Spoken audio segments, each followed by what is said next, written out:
प्रणाम बच्चों। Good afternoon sir. Good afternoon sir. Good afternoon sir.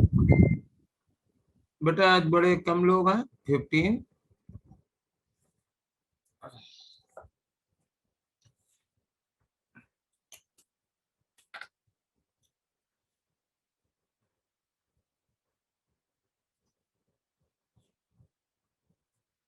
आंचल, Raghavendra, Aniket, Pratap Singh, Avinash, Divya Gupta, Hari, Avinash P,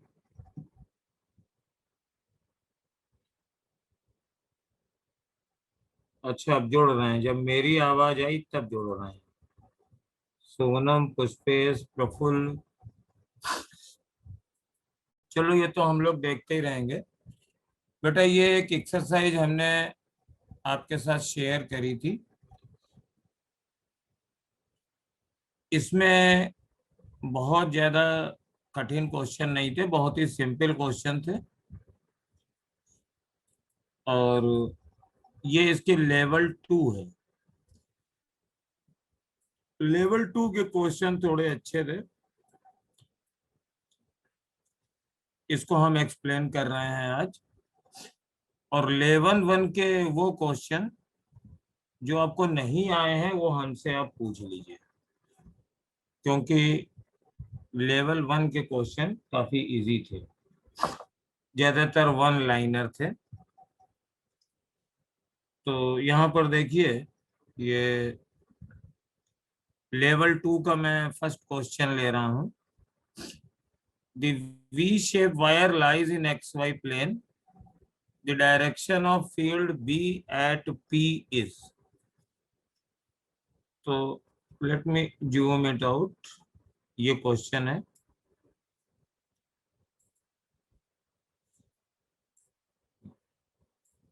थोड़ा सा और बड़ा कर लेते हैं।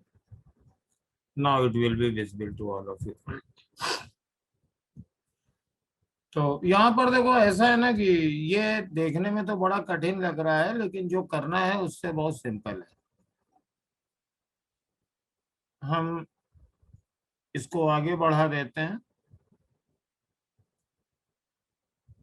हमारे पास इधर एक्स एक्सिस है, स्क्रीन के परपेंडिकुलर ये वाई है, तो ये आउटवर्ड डायरेक्शन है, तो पॉजिटिव जेड आउटवर्ड है और निगेटिव जेड स्क्रीन के अंदर होगी, ये इनवर्ड होगी।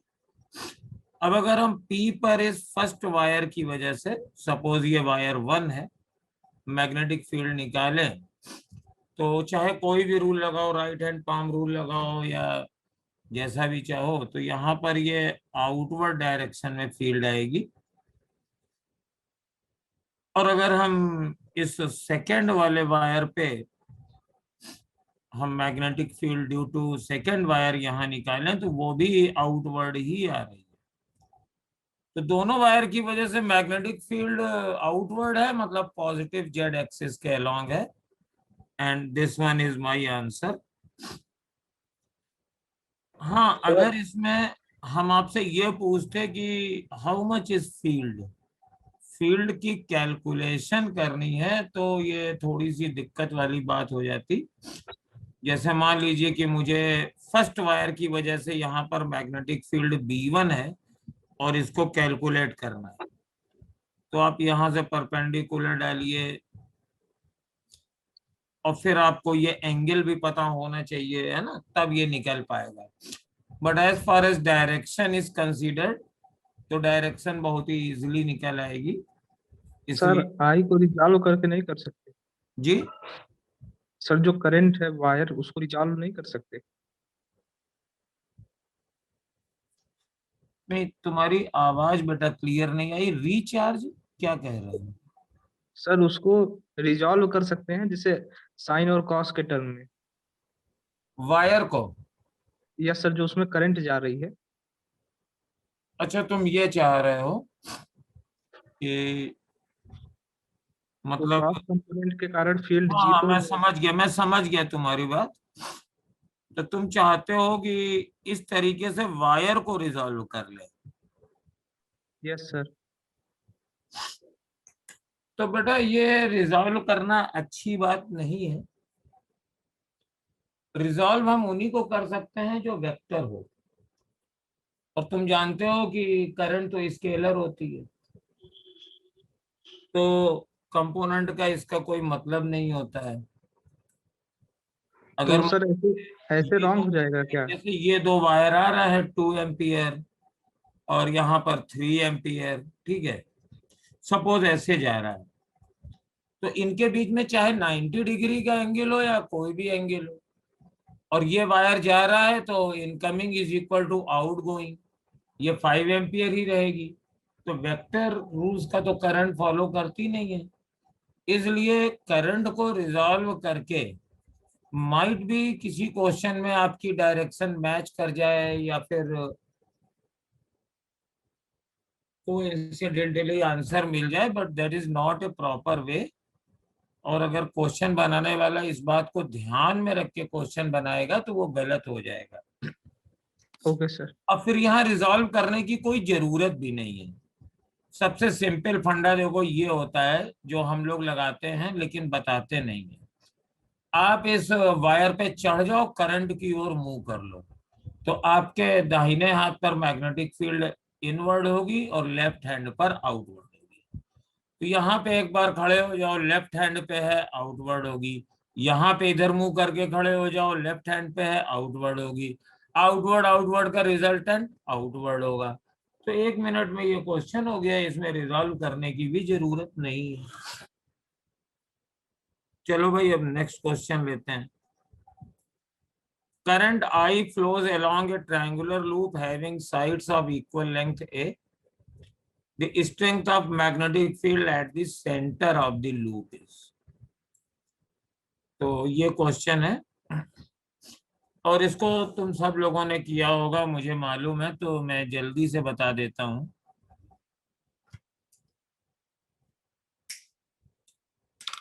पहले एक वायर की वजह से हम निकालेंगे, कैलकुलेशन करेंगे।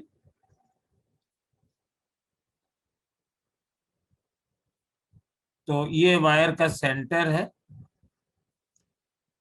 और इस पॉइंट से वायर पे अगर परपेंडिकुलर डालेंगे तो ये मेरे पास A B C, A side का इक्वेटोरियल ट्रायंगल है, और इसको अगर हम मिलाते हैं तो इधर से मिलाएंगे।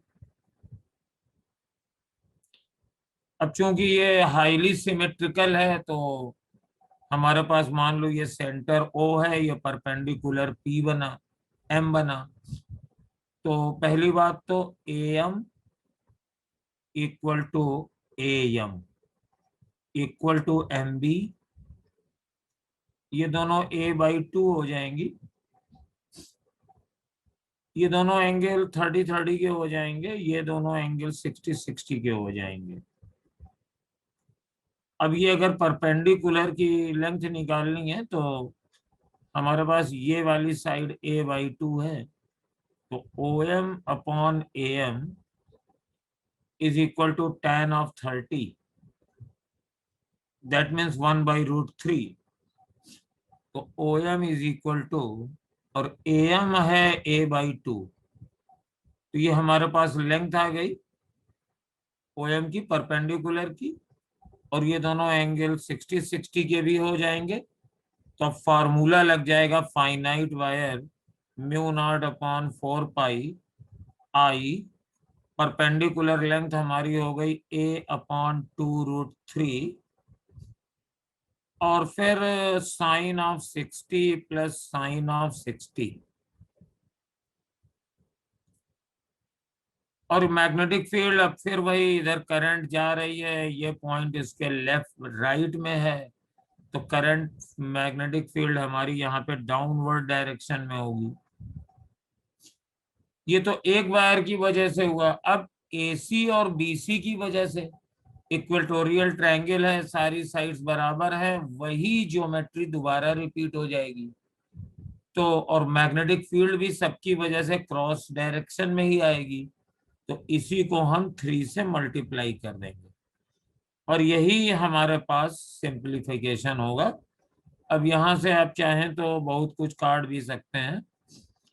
तो ये हमारे पास 2√3 है, ये साइन 60 है।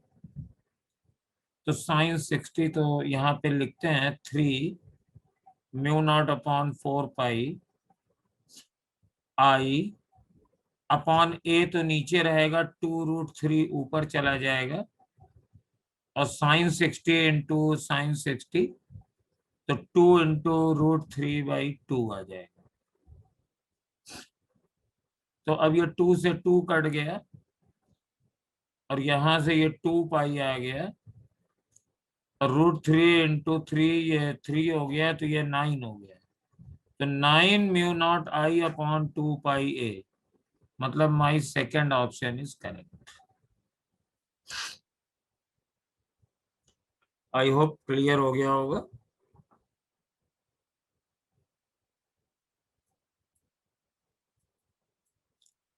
अब ये हम लोग थर्ड क्वेश्चन देखते हैं, और थर्ड क्वेश्चन शायद इस पेज पर पूरा नहीं है। हाँ, a small current element of DL and carrying current is placed at 110 in plus Z direction. If magnetic field at origin is B1 and magnetic field 220 is B2, then तो चलिए next page पर चलते हैं,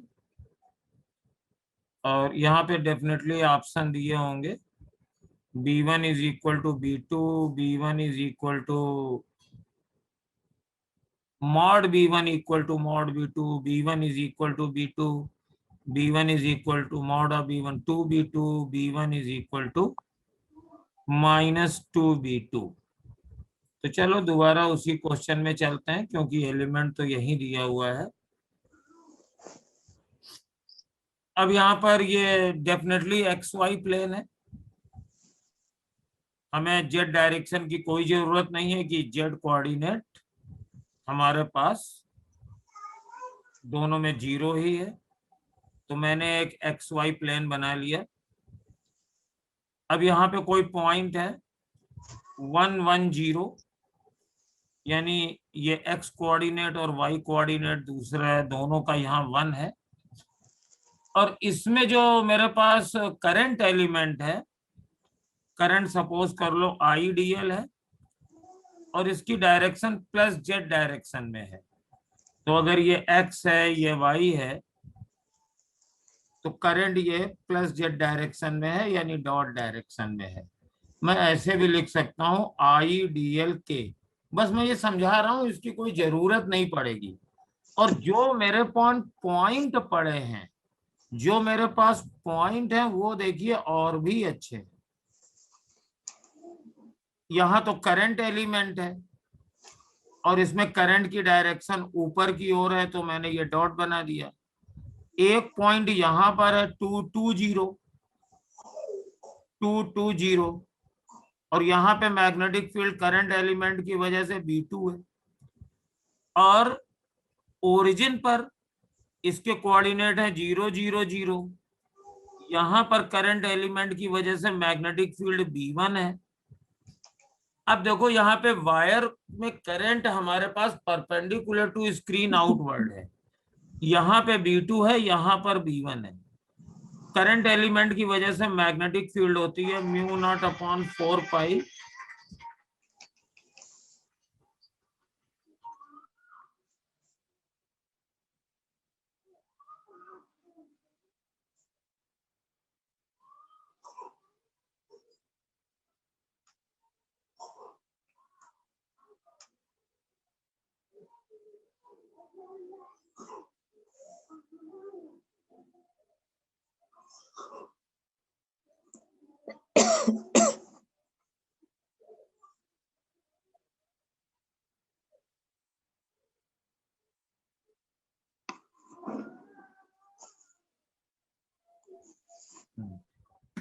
तो अब देखो यहाँ पे IDL और दोनों डिस्टेंस D तो बराबर ही हैं, तो D², और दोनों में एंगल भी मेरे पास 90 डिग्री होगा, तो ये साइन थीटा।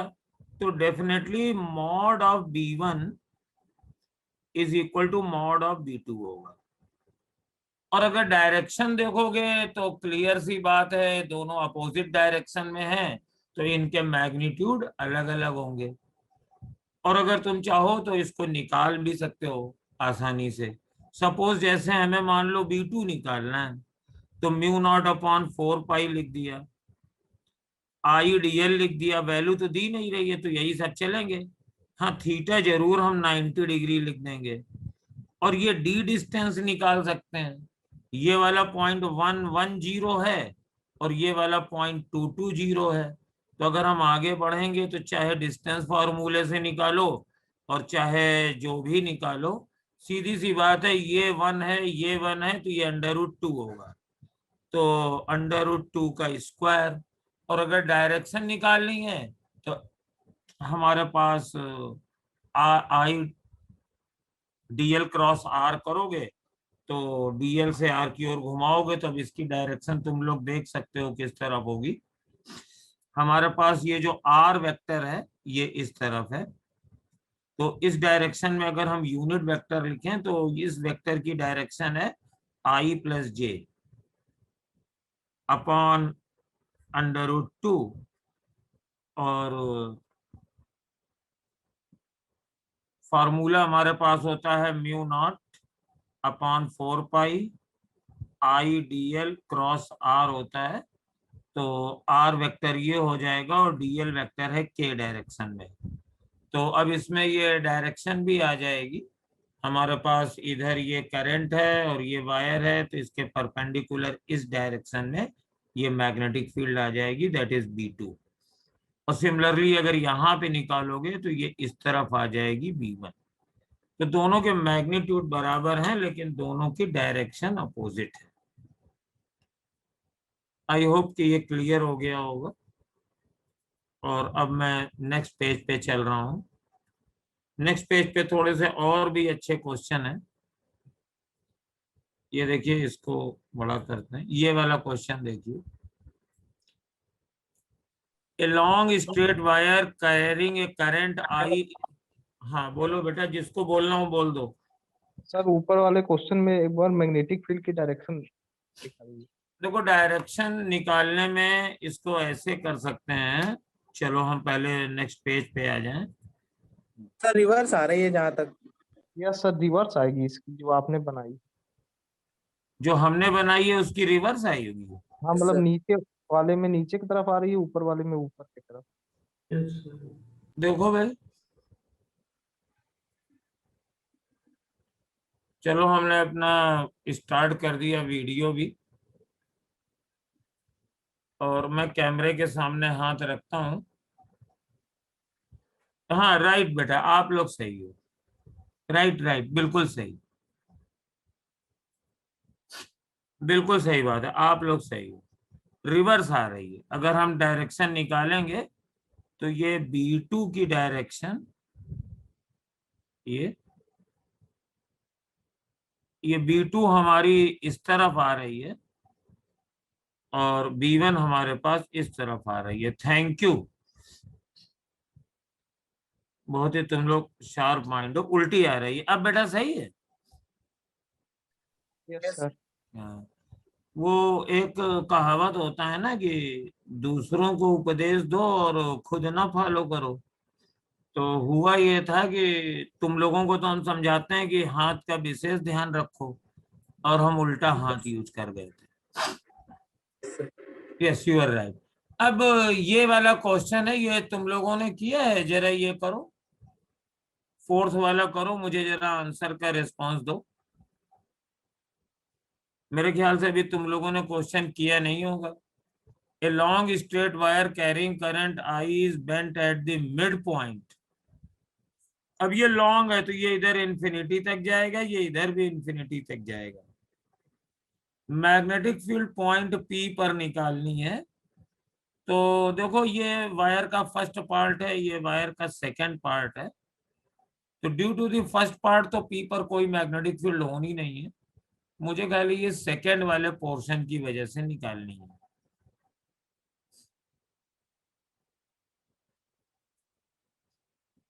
तो इसको निकालो जरा 2 मिनट का समय लेकर के। ज्यादा क्वेश्चन है नहीं पार्ट बी में, पार्ट ए वाले तुम लोगों को सब आ ही गए होंगे। जो नहीं आओगे पोस्ट कर देना, तो जैसे हमने कल कई वीडियो सोल्यूशन बना के भेजे थे तुम लोगों को, या तो उसका सोल्यूशन रिटर्न में भेज देंगे या फिर वीडियो बना के भेज देंगे या क्लास में डिस्कस कर देंगे, लेकिन उसके सारे 1 to all क्वेश्चन डिस्कस करना बेईमानी है। बस उसके तुम लोगों को आंसर चाहिए।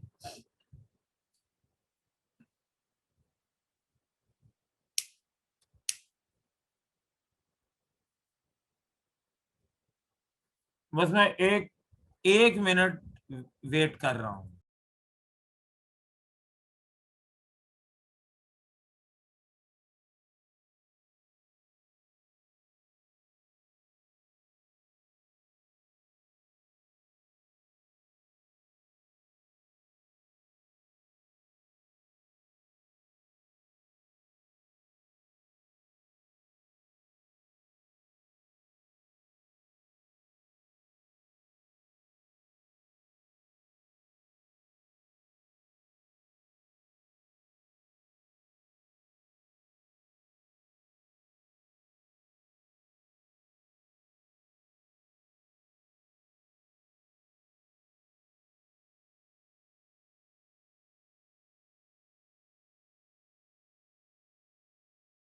So second option.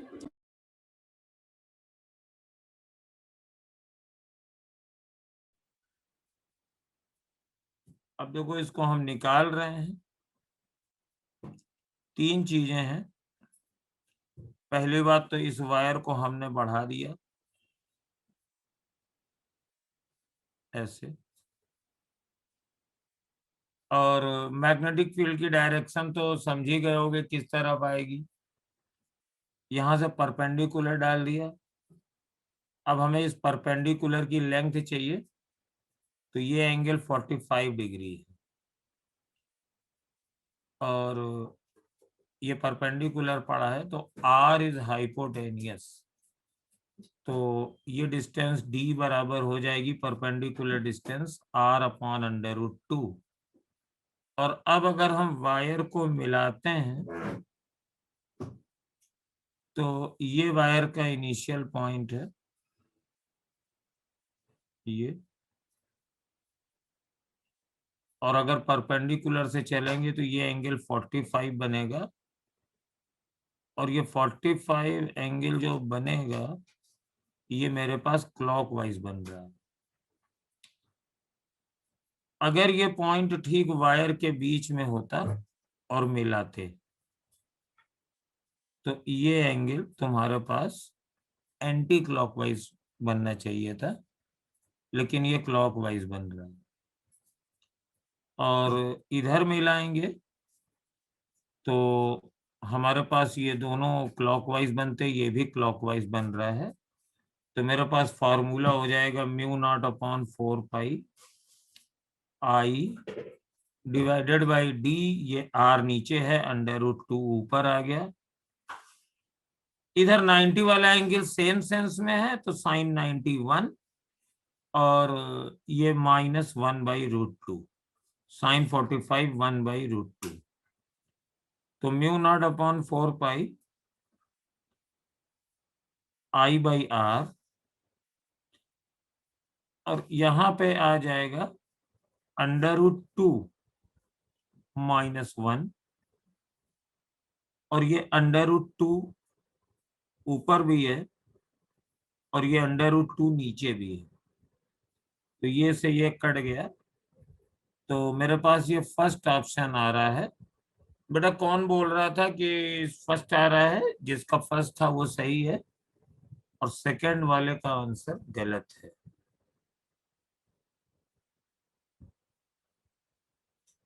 वो आपने एंगल का साइन लेने में गड़बड़ कर दी।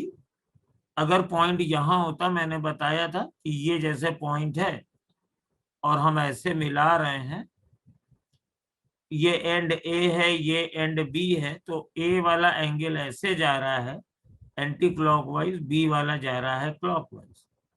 और सपोज हमारे पास पॉइंट इस वायर के बाहर है, मान लो यहां पर है, तो अब अगर हम मिलाएंगे तो ए को मिलाने वाला एंगल हमारे पास आ रहा है क्लॉकवाइज, जबकि बीच में होता तो एंटी क्लॉकवाइज होता, तो यानी ये वाला एंगल निगेटिव माना जाएगा और इधर वाला एंगल पॉजिटिव माना जाएगा।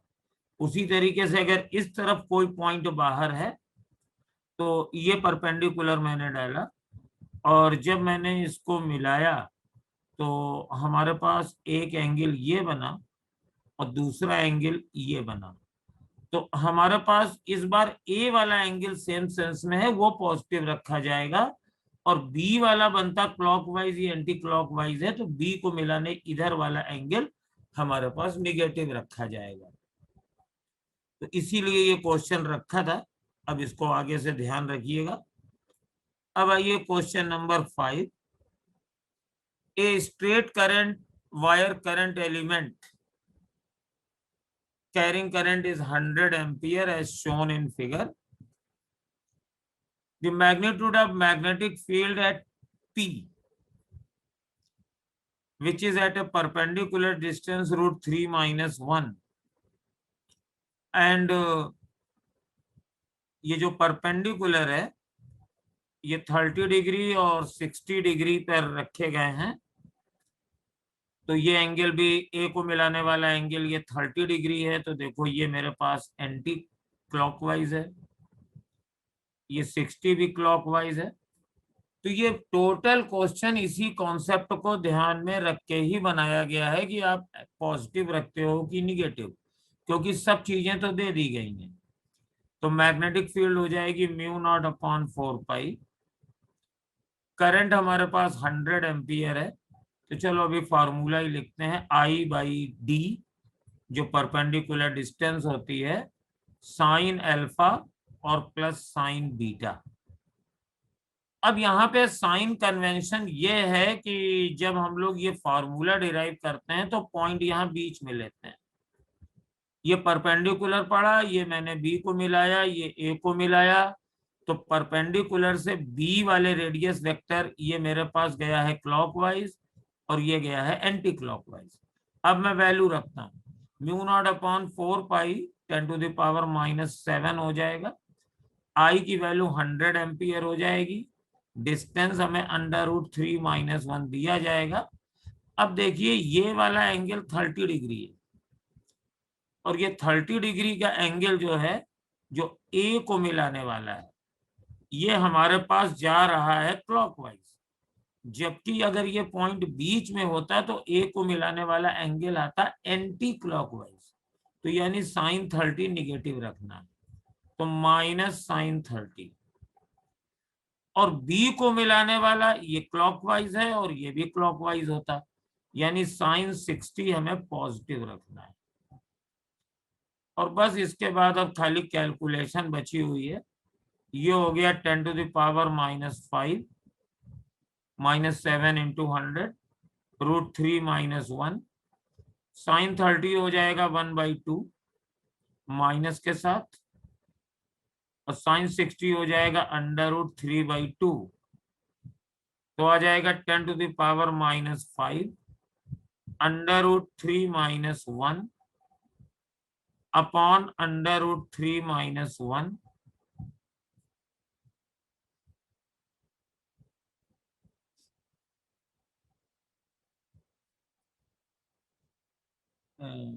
हाँ ठीक है, 2 है और ये नीचे वाला 2, तो ये दोनों तो कैंसिल हो गए।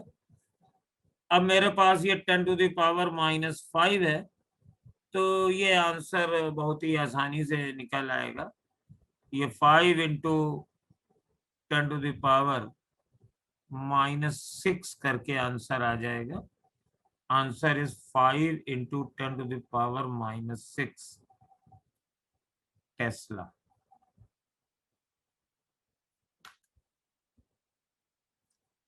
चलिए अब नेक्स्ट क्वेश्चन चलते हैं।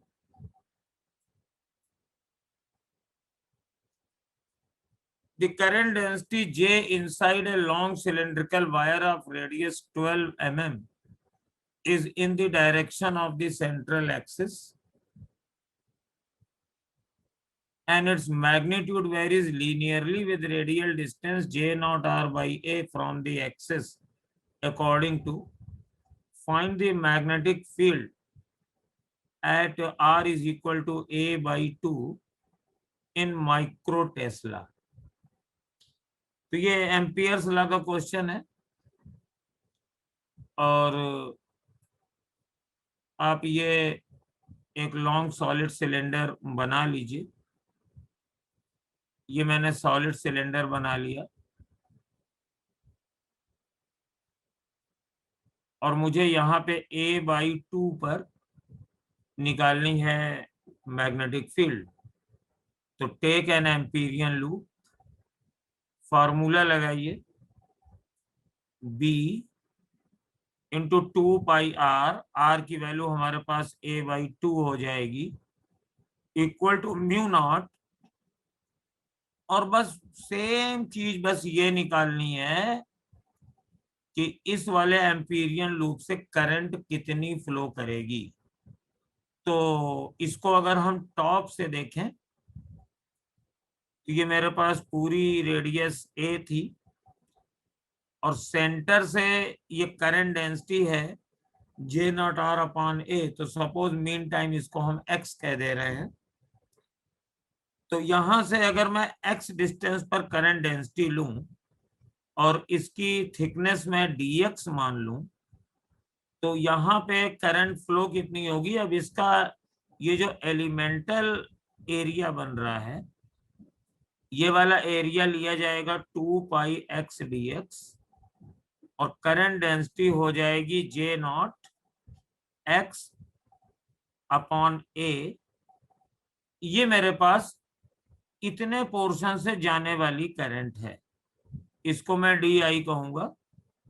और इनसाइड करंट हो जाएगी इंटीग्रल ऑफ दिस, यानी 2 पाई x square dx upon A and J not. और मुझे 0 से A बाई 2 तक की करंट डेंसिटी करंट चाहिए।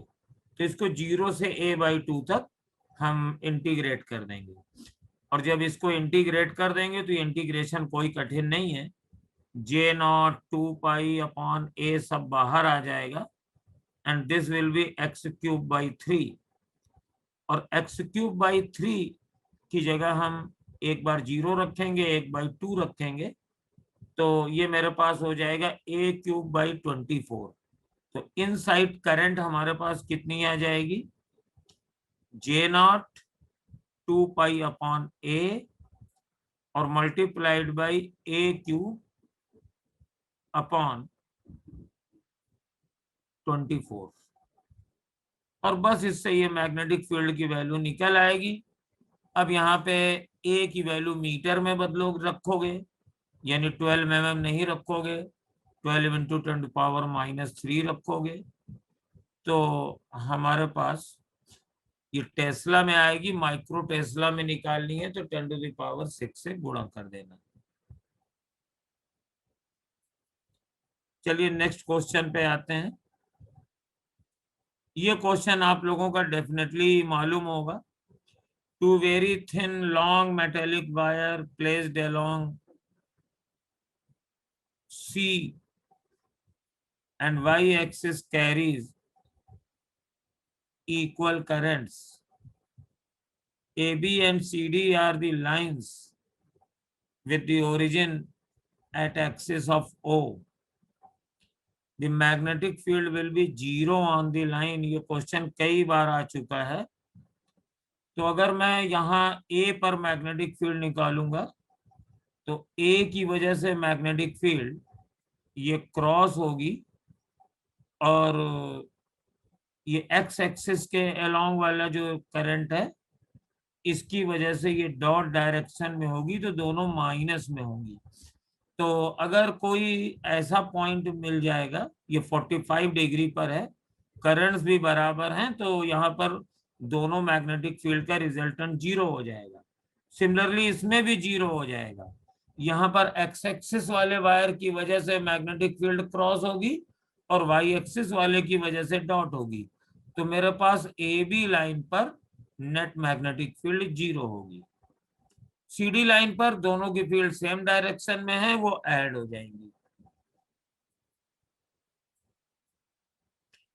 two parallel beams of proton and electrons carrying equal charges are fixed at a separation d. The proton and electrons move in opposite direction. P is a point in a line joining the beams at a distance x from any one beam. चलिए,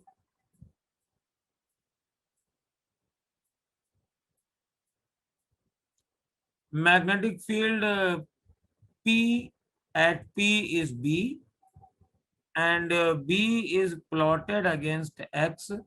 Which of the following best represent the resulting curve? तो मेरे पास ये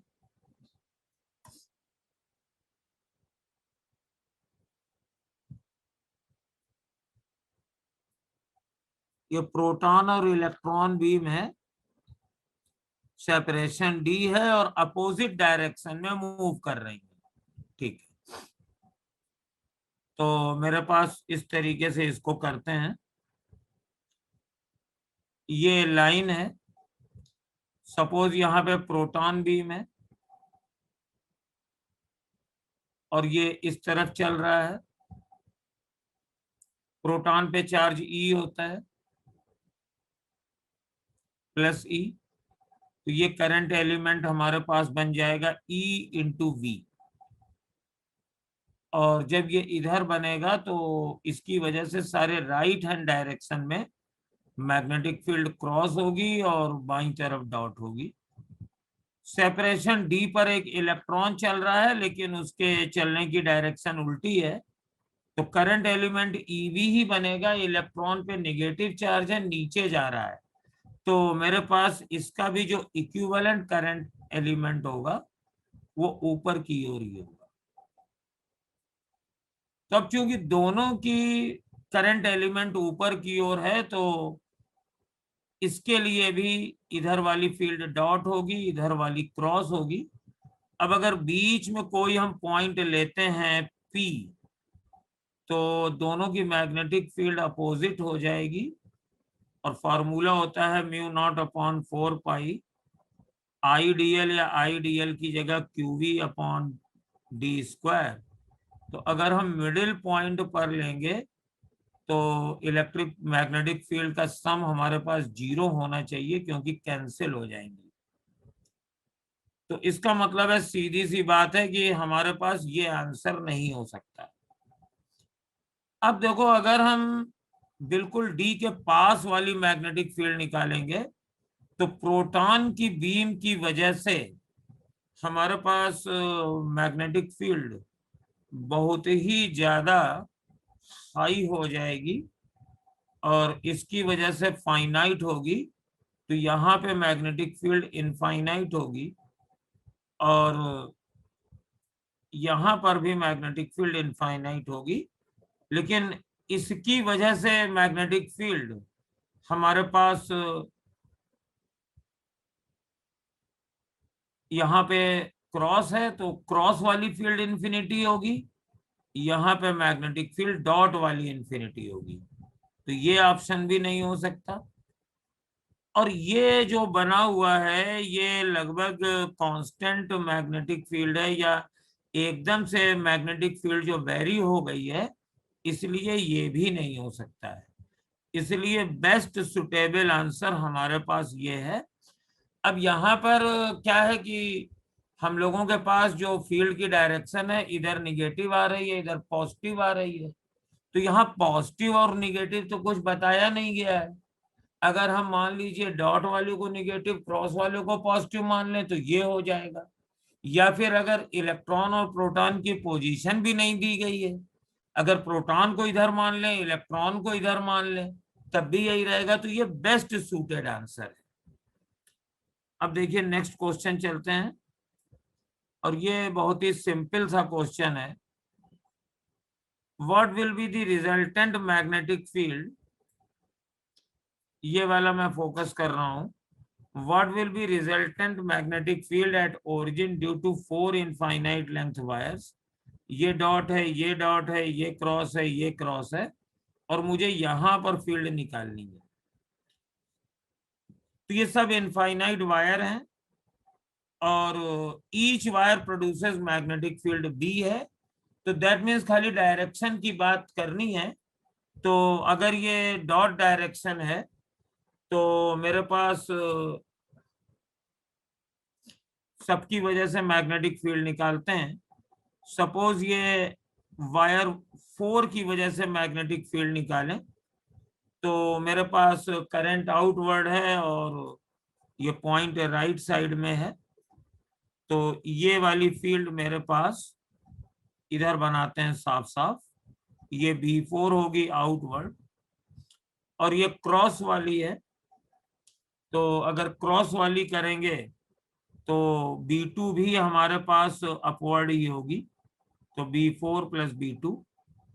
और अगर हम ये cross वाली की वजह से निकालेंगे और ये पॉइंट ऊपर हो गया है, तो इसकी वजह से मेरे पास फील्ड लेफ्ट वर्ड होगी ओरिजिन पर B3, और इसकी वजह से भी फील्ड लेफ्ट वर्ड ही होगी B3 और B1। सारी मैग्नेटिक फील्ड बराबर है, तो ये भी 2B हो गई, ये भी 2B हो गई, और 2B और 2B का रिजल्टेंट आ जाएगा 2√2B। चलो अब नेक्स्ट क्वेश्चन करते हैं। और ये देखो, ये हमारे पास बेसिकली जनरलाइजेशन है कि हम लोग ये फॉर्मूला डिराइव करना है, ट्रायंगल के लिए निकाला, सबके लिए निकाला, और अब मुझको निकालना है पॉलीगॉन के लिए। तो इसको बना लेते हैं, हम एक नई फिगर बना लेते हैं और एक पॉलीगॉन बना लेते हैं। तो देखो, ये जैसे पॉलीगॉन बनता है, हम हेक्सागन बना रहे हैं और फिर उसको जनरलाइज कर देंगे। तो अगर हम ये सेंटर से मिलाते हैं, अगर ये रेगुलर पॉलीगॉन है और इसकी साइड ए है,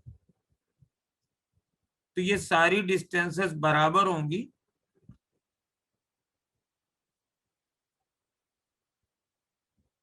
ये सारे एंगल भी बराबर होंगे,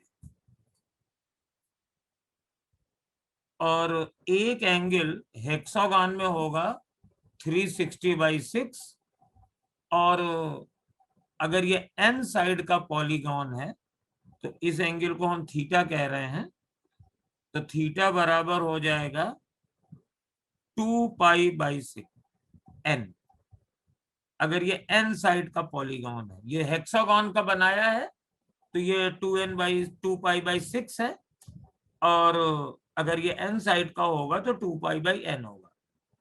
नाउ देयर आर हेक्सागन है तो ये 6 ट्रायंगल हैं, 1 2 3 4 5 6, और अगर ये एन साइड का पॉलीगॉन होगा तो एन ट्रायंगल होगा।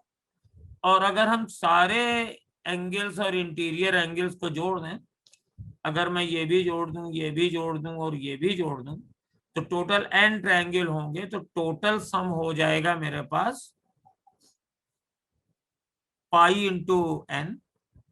और इसमें से अगर ये सेंटर वाला एंगल माइनस कर दूं 2π/n, तो मेरे पास ये सारे इंटीरियर्स एंगल के सम आ जाएंगे।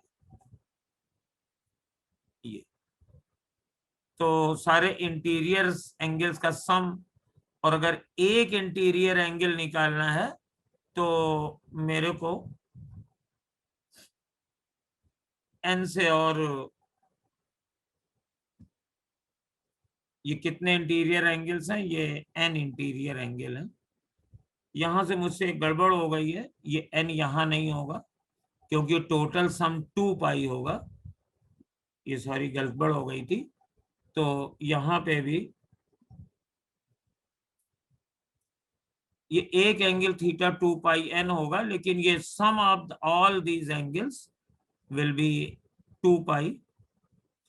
अब मुझे अगर वन इंटीरियर एंगल निकालना है, तो interior angle is equal to π minus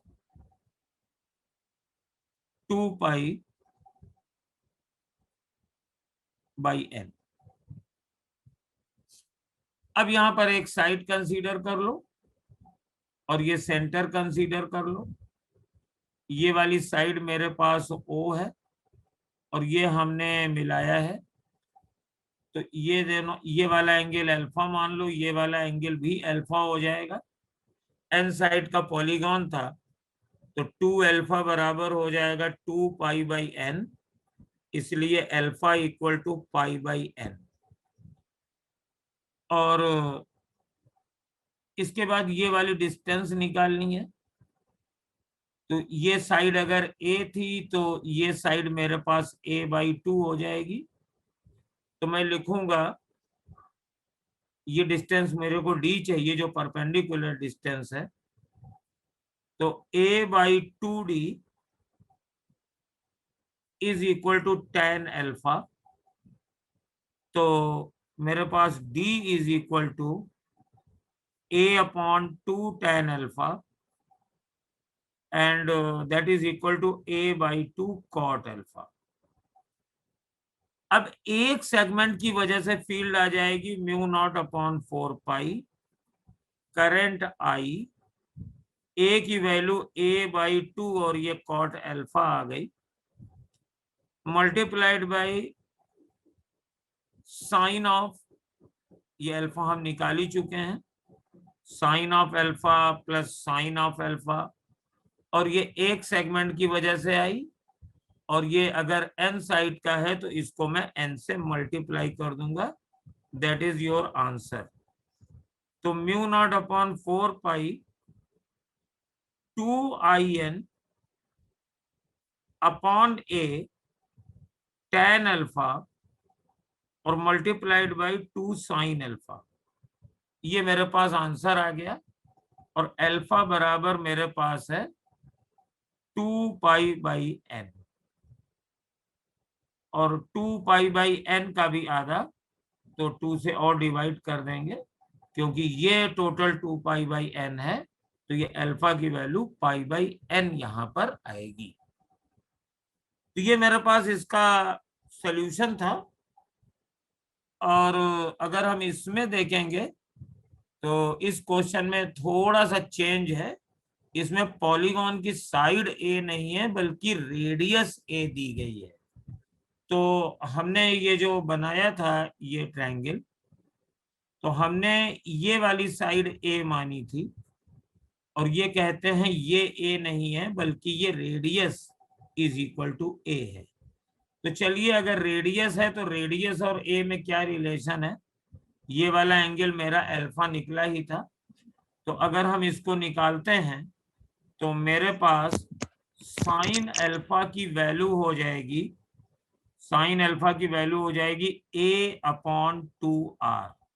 तो जहां जहां भी मेरे पास a आया है उसकी जगह हम लिख देंगे 2r साइन अल्फा, और वो रेडियस के टर्म में आ जाएगा। फिर यहाँ पे r को ही a कह रहे हैं तो a के टर्म में आंसर आ जाएगा।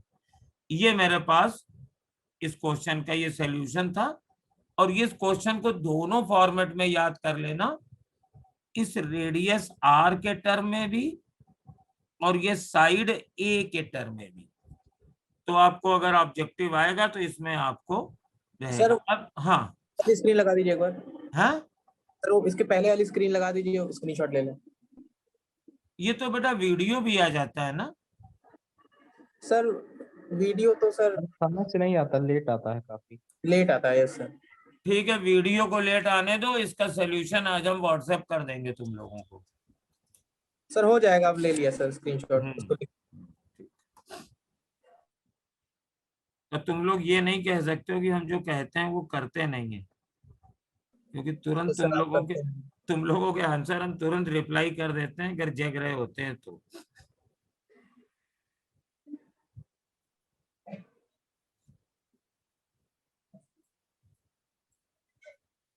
अब देखो, ये इस पेज का लास्ट क्वेश्चन है, और ये बहुत ही सिंपल क्वेश्चन है, इसको तुम लोग करके दिखाओ, इसमें कोई भी कठिनाई नहीं है। ये हमारे पास 2 सर्कुलर कॉइल हैं, और कहां कहां है, smaller coil x is Midway, smaller coil यहां पर है और इसकी रेडियस स्मॉल आर है। ये कॉइल एक्स है। करंट सेम है, नंबर ऑफ टर्न सेम है। मान लो दोनों में नंबर ऑफ टर्न्स n है, करंट I है, सेम सेंस में भी है। यहां पर मैग्नेटिक फील्ड निकालनी है। स्मॉलर कॉइल एक्स मिडिल पर है बिटवीन O एंड Y, और बिगर कॉइल कहां पर है? बिगर कॉइल यहां पर है, ये Y है, और इसकी रेडियस दी गई है 2r। तो यहां से किसी कॉइल के एक्सिस पर सेंटर से x डिस्टेंस पर मैग्नेटिक फील्ड का फॉर्मूला होता है mu naught upon 4 pi 2 pi NI R square upon R square plus x square whole to the power 3/2। अगर हम B1 लिखेंगे तो देखो कई चीजें तो सेम लिख रहेंगी, mu naught 4 pi I 2 pi N, ये सब सेम रहेंगी। तो फिलहाल हम इन सब की जगह पर लिखने से बचने के लिए इसकी जगह K लिख सकते हैं। और ये मेरे पास रेशियो निकालना है, स्मॉलर कॉइल एक्स का पहले निकालना है। स्मॉल, अच्छा BX लिख रहे हैं, चलो ये BX है, ये X है। तो इसके लिए बेटा R की वैल्यू R है, ये R दिया हुआ है, तो that is R square upon R square plus, और ये डिस्टेंस D/2 है, तो D स्क्वायर अपॉन 4, स्क्वायर कर दिया D/2 का, और इसकी होल पावर 3/2 आ गई। और अगर हम BY निकालेंगे तो K सेम रहेगा, लेकिन मेरे पास जो ये R है ये इसकी 2R है, तो ये हो जाएगी 2R का स्क्वायर डिवाइडेड बाई R की जगह भी 2R है, तो दैट विल बी 2R का स्क्वायर, और प्लस ये डिस्टेंस भी डबल है, तो ये D स्क्वायर और इसकी पावर 3/2। अब अगर हमें कैलकुलेट करना है BY बाई BX, तो BY बाई BX अगर कैलकुलेट करेंगे तो ये वाला कांस्टेंट टर्म कैंसिल हो जाएगा, ये R स्क्वायर है, ये 4R स्क्वायर है, 4 ऊपर आएगा, और यहाँ पे जो BY का नीचे आया है ये सिंप्लीफाई हो जाए, क्या आएगा? 4R square plus D square की पावर 3/2, तो 4R square plus D square whole to the power 3/2।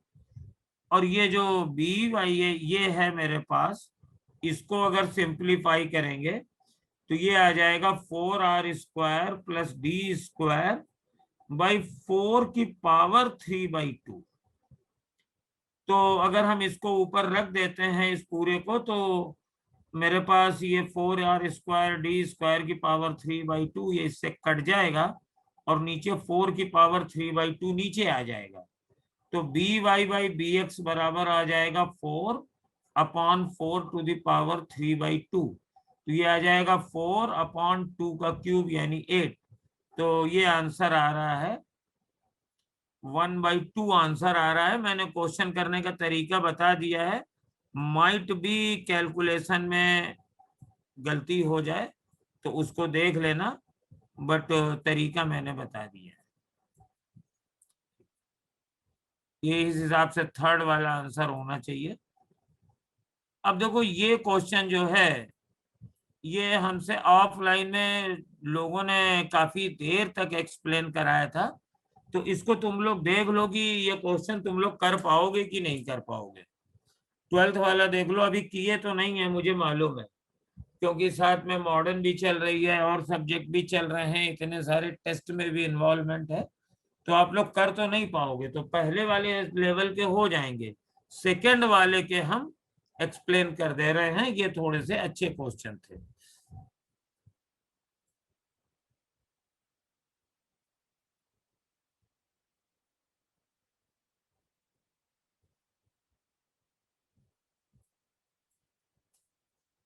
और यहाँ पर मैं तुम लोगों को एक चीज बताना चाहता हूं कि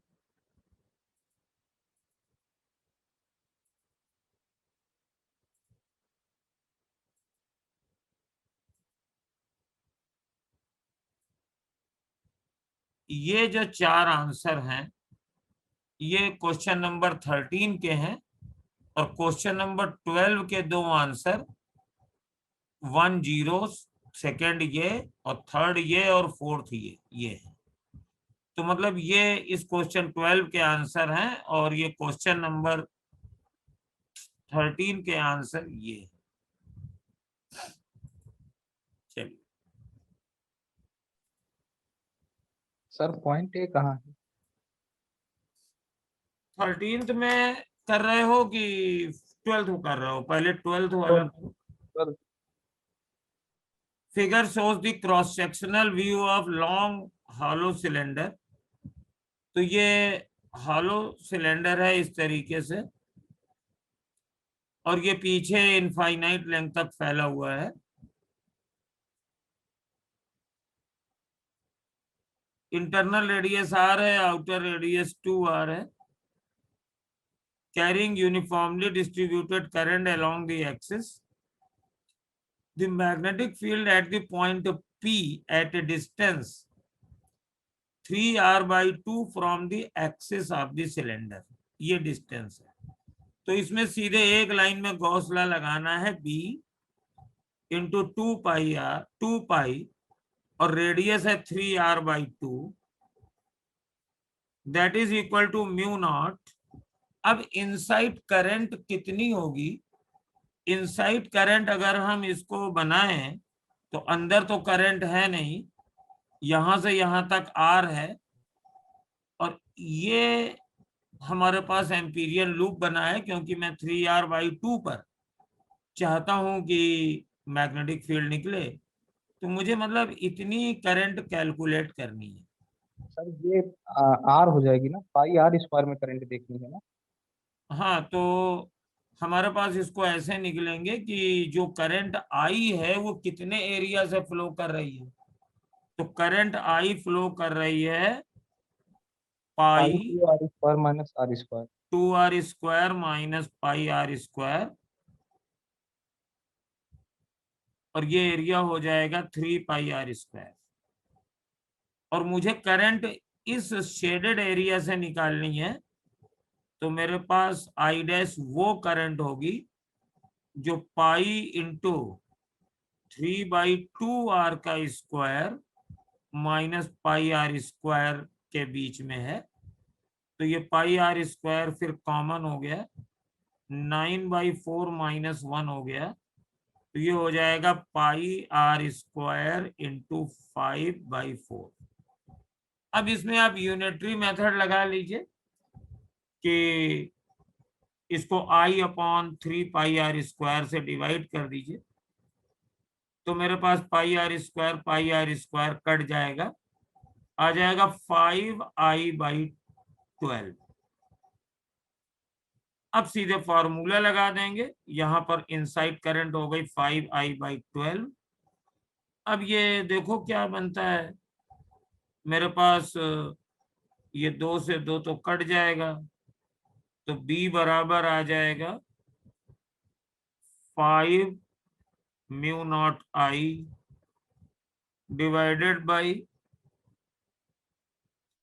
अब ये 3r नीचे आ जाएगा तो 36r।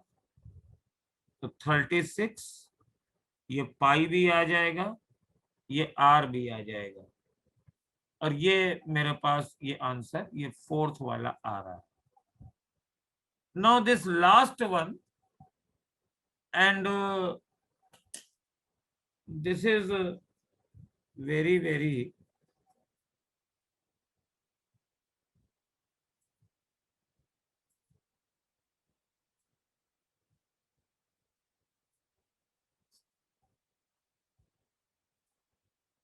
Interesting one. तो मैं इसको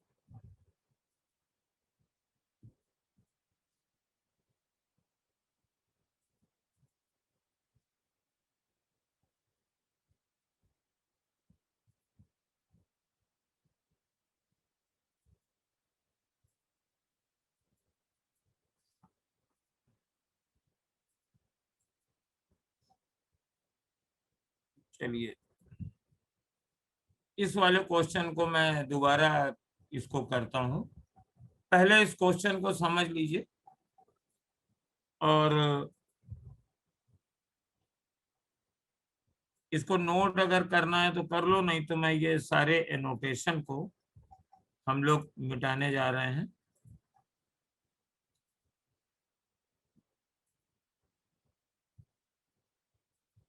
जिससे कि थोड़ा स्पेस बन जाए। तो इन सबको मैंने मिटा दिया है और ये वाला क्वेश्चन हम लोग करेंगे। इस क्वेश्चन को समझ लीजिए पहले, ये क्वेश्चन बना कैसे है, किस टाइप से है ये क्वेश्चन, इसके लिए स्पेस चाहिए थोड़ी सी। मेरे पास ये एक सिलेंडर है और इसको हम अगर ऊपर से देखें तो उसी टाइप से है जैसे का तुम लोग सेंटर ऑफ मास निकालते हो। ये सिलेंडर का रेडियस r है और इसमें से एक सिलेंडर काट के निकाल दिया गया है। छोटा सा सिलेंडर है इस तरीके से।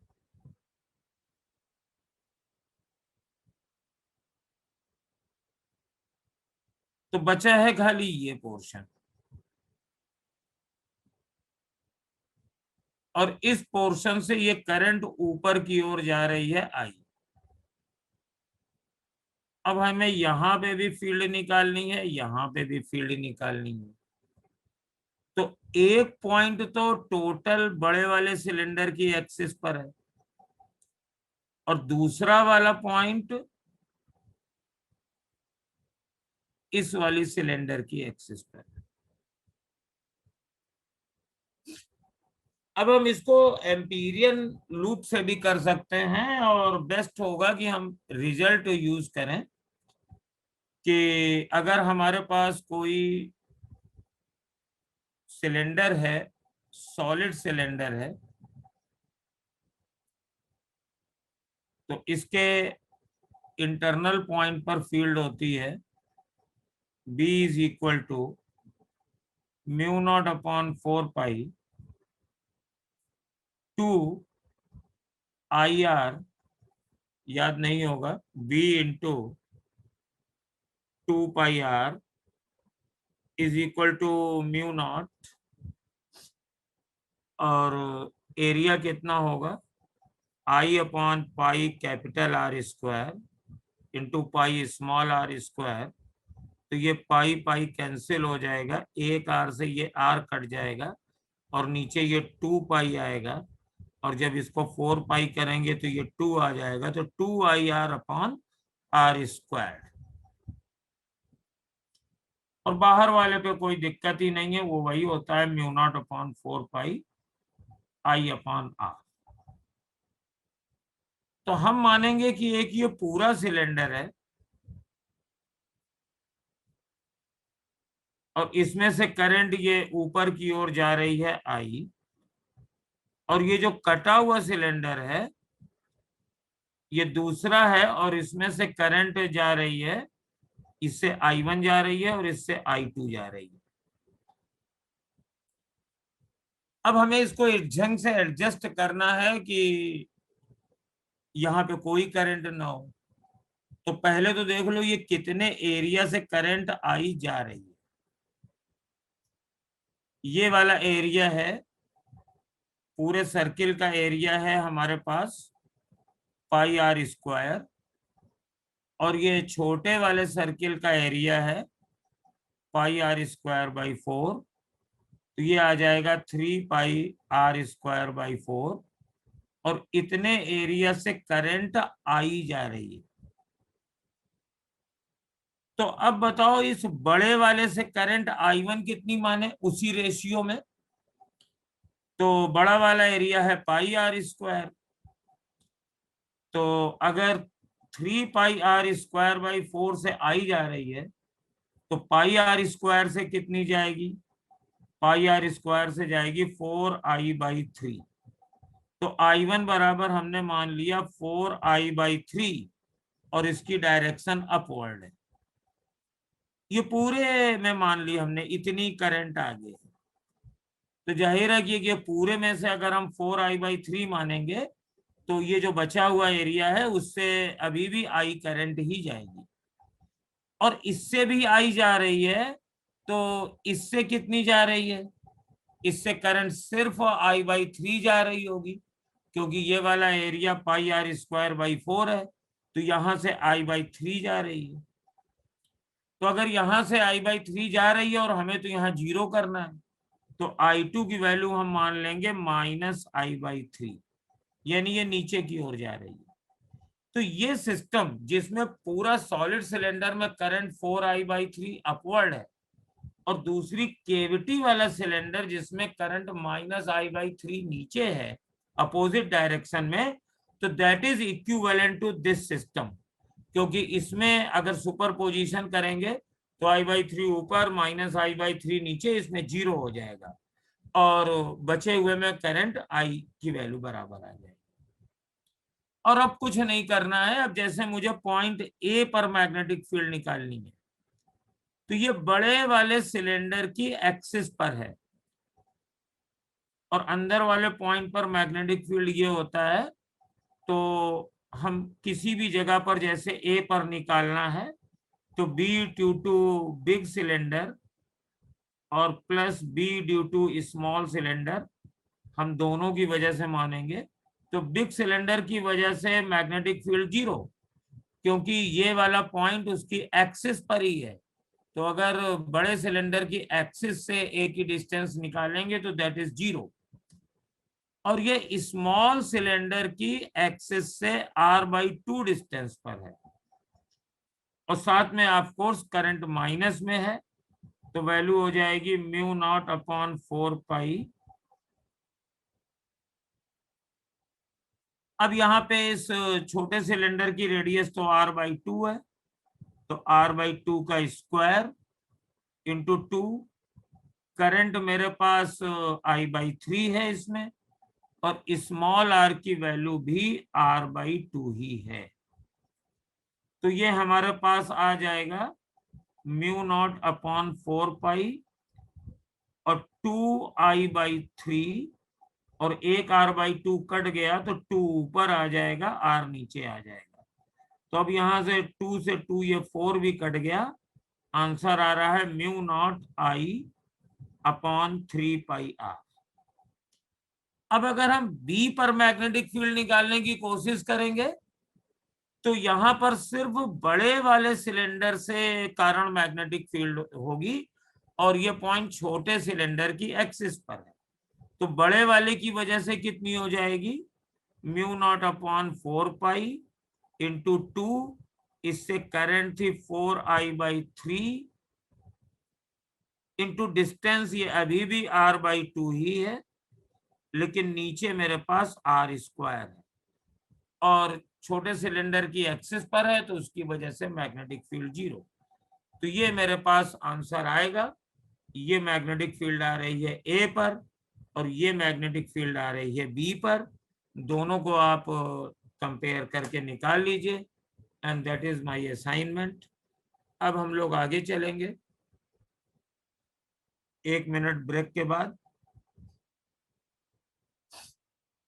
और हमारा अगला टॉपिक है, हम लोग कह रहे थे, क्वेश्चन कर रहे थे, force on current carrying wire.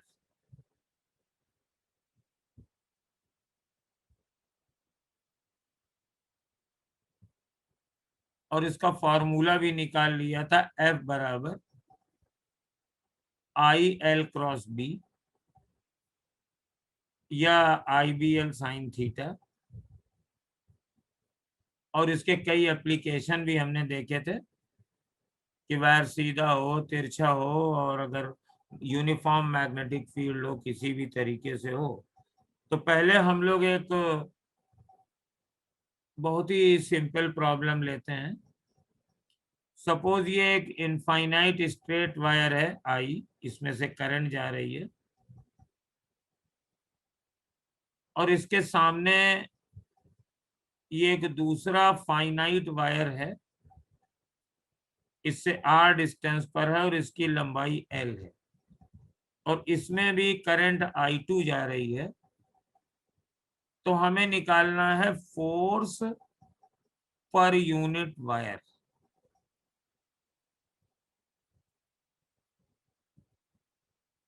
बहुत ही इंपॉर्टेंट फॉर्मूला है और इसको हम लोग करेंगे। तो आप लोग भी निकाल के देख लो कर पाते होगी नहीं।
तो इस क्वेश्चन को नहीं है, ये तो आर्टिकल है। हम पहले मैग्नेटिक फील्ड निकालेंगे वायर 1 की वजह से। ये वायर 1 है और यहाँ पर मैग्नेटिक फील्ड सब जगह यूनिफॉर्म होगी, और कितनी होगी निकाल सकते हैं।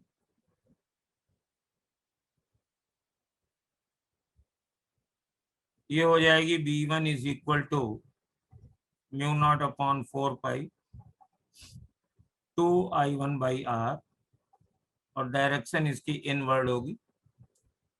अब ये दूसरा वाला वायर मेरे पास I2 यहां से यहां तक है, L लेंथ का है, और इस पर मैग्नेटिक फील्ड यूनिफॉर्म है, तो फॉर्मूला लग जाएगा IBL। तो force on wire 2 by wire 1 will be I, तो करंट तो I2 है, B mu naught upon 4 pi 2I1/R multiplied by length. Angle current और फील्ड के बीच में ऑब्वियसली 90 डिग्री है, और अगर डायरेक्शन निकालेंगे तो फ्लेमिंग लेफ्ट हैंड रूल से निकाल लें चाहे जिससे निकाल लें, तो ये मेरे पास टूवर्ड्स वायर 1 हो जाएगा। तो फोर्स की डायरेक्शन मेरे पास है इस तरफ, ये यानी ये वायर इससे अट्रैक्शन फील्ड कर रहा है। तो फोर्स पर यूनिट लेंथ कितनी हो जाएगी? That is mu naught upon 4 pi 2I1I2/R।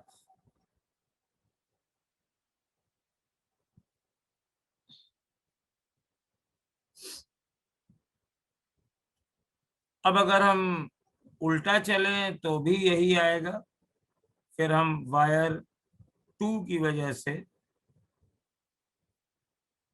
हम वायर 1 पे मैग्नेटिक फील्ड निकालेंगे तो वो डॉट डायरेक्शन में आएगी।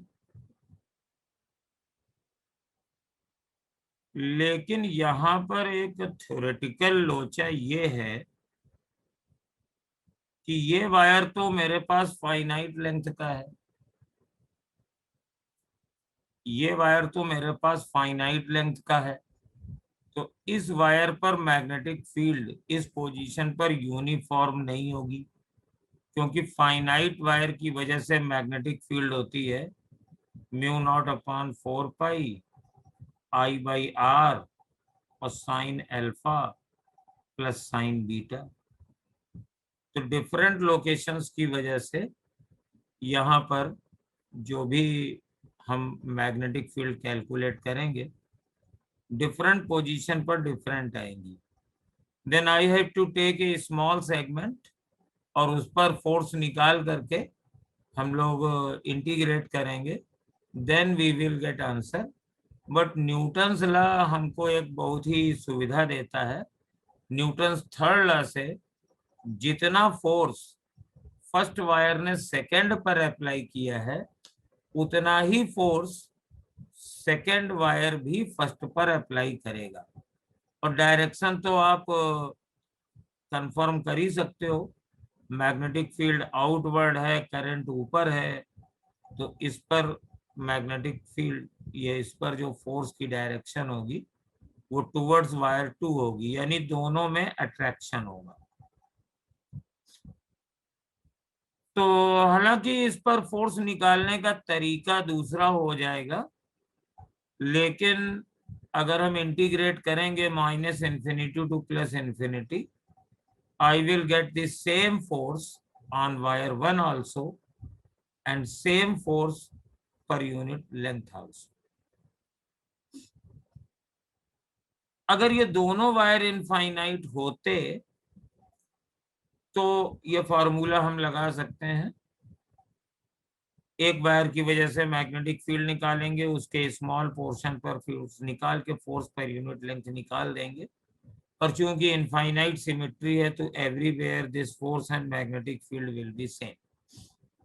लेकिन यहाँ पर एक छोटी सी बात ये याद रखनी पड़ेगी सपोज अगर ये दो वायर हैं और दोनों फाइनाइट हैं, कोई भी इनफाइनाइटली लॉन्ग नहीं है, तब ये फोर्स पर यूनिट लेंथ बदल जाएगा, क्योंकि तब हम यूनिफॉर्म फील्ड का कॉन्सेप्ट या न्यूटन थर्ड लॉ उतने ही इजीली नहीं अप्लाई कर पाएंगे। यहाँ तो ये इनफाइनाइट वायर था producing uniform field at this position, और हमने बहुत ही आसानी से फोर्स निकाल लिया, फिर न्यूटन थर्ड लॉ लगा दिया। अब हम कोई भी एक वायर लेंगे तो उस वायर की वजह से दूसरे वायर की लोकेशन पर मैग्नेटिक फील्ड नॉन यूनिफॉर्म होगी और हमें इंटीग्रेशन का सहारा लेना पड़ेगा, और अल्टीमेटली रिजल्ट भी ये नहीं आएगा।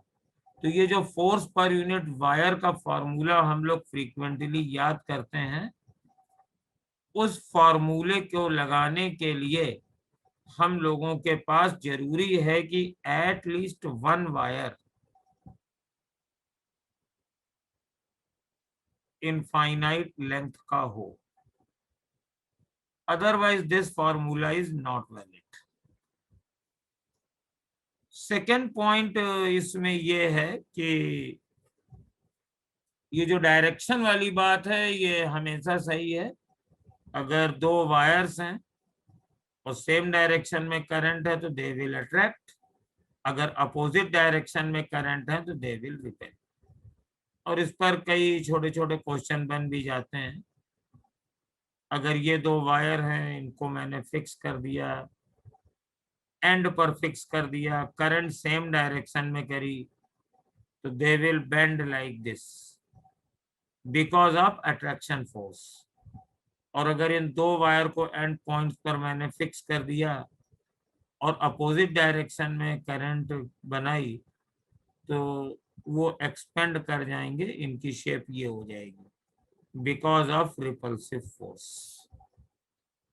अगर ये मेरे पास कोई कॉइल या सिलेंडर है, जैसे सोलिनॉइड ले लिया, इसमें इस ढंग से हमने करंट ली, तो ये जितने भी वायर्स हैं सेम डायरेक्शन में करंट फ्लो कर रही है, तो सभी वायर में करंट सेम डायरेक्शन में है, तो ये सोलिनॉइड की वाइंडिंग के बीच में भी अट्रैक्शन होता है, यानी वो कॉन्ट्रैक्ट करेंगी करंट फ्लो करने के बाद।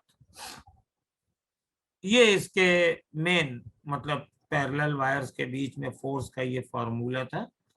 और इसमें एक क्वेश्चन और पूछा जाता है, वो भी आप समझ लीजिए, हालांकि वो थोड़ा सा कठिन है।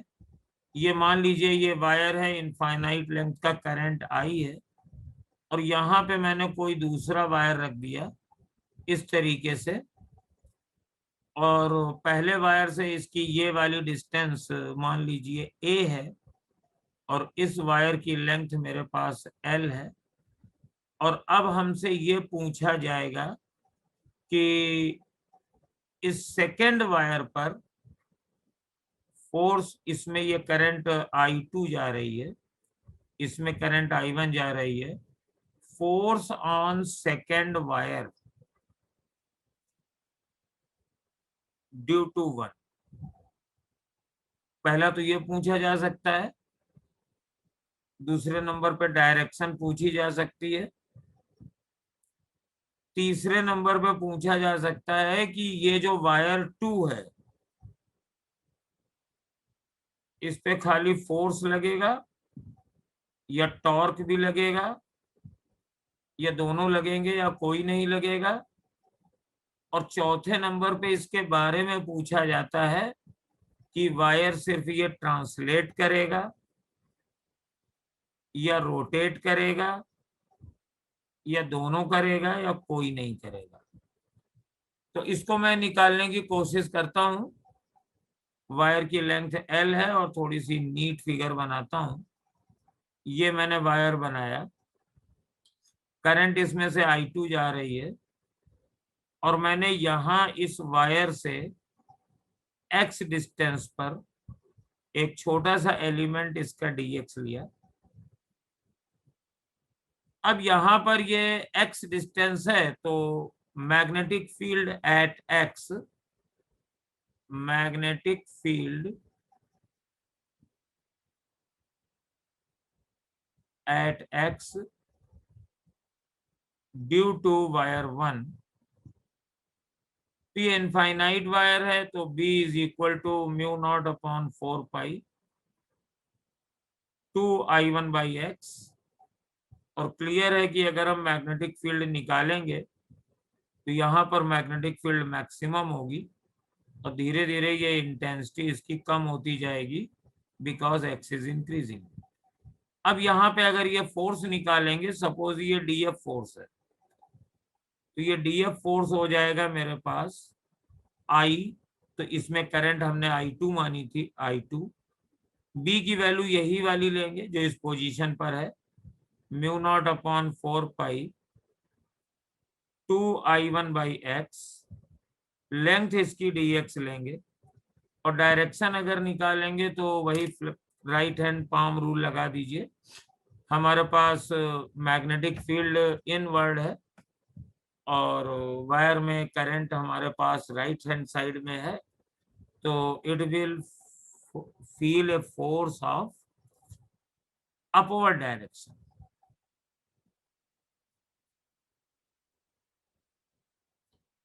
और ये फोर्स जो है वो ग्रेजुअली डिक्रीज करता जाएगा, maximum here and minimum here. यहां पर फोर्स कितना हो जाएगा, x की वैल्यू यहां पर a है और यहां पर x की वैल्यू a प्लस l है क्योंकि length of the wire is l।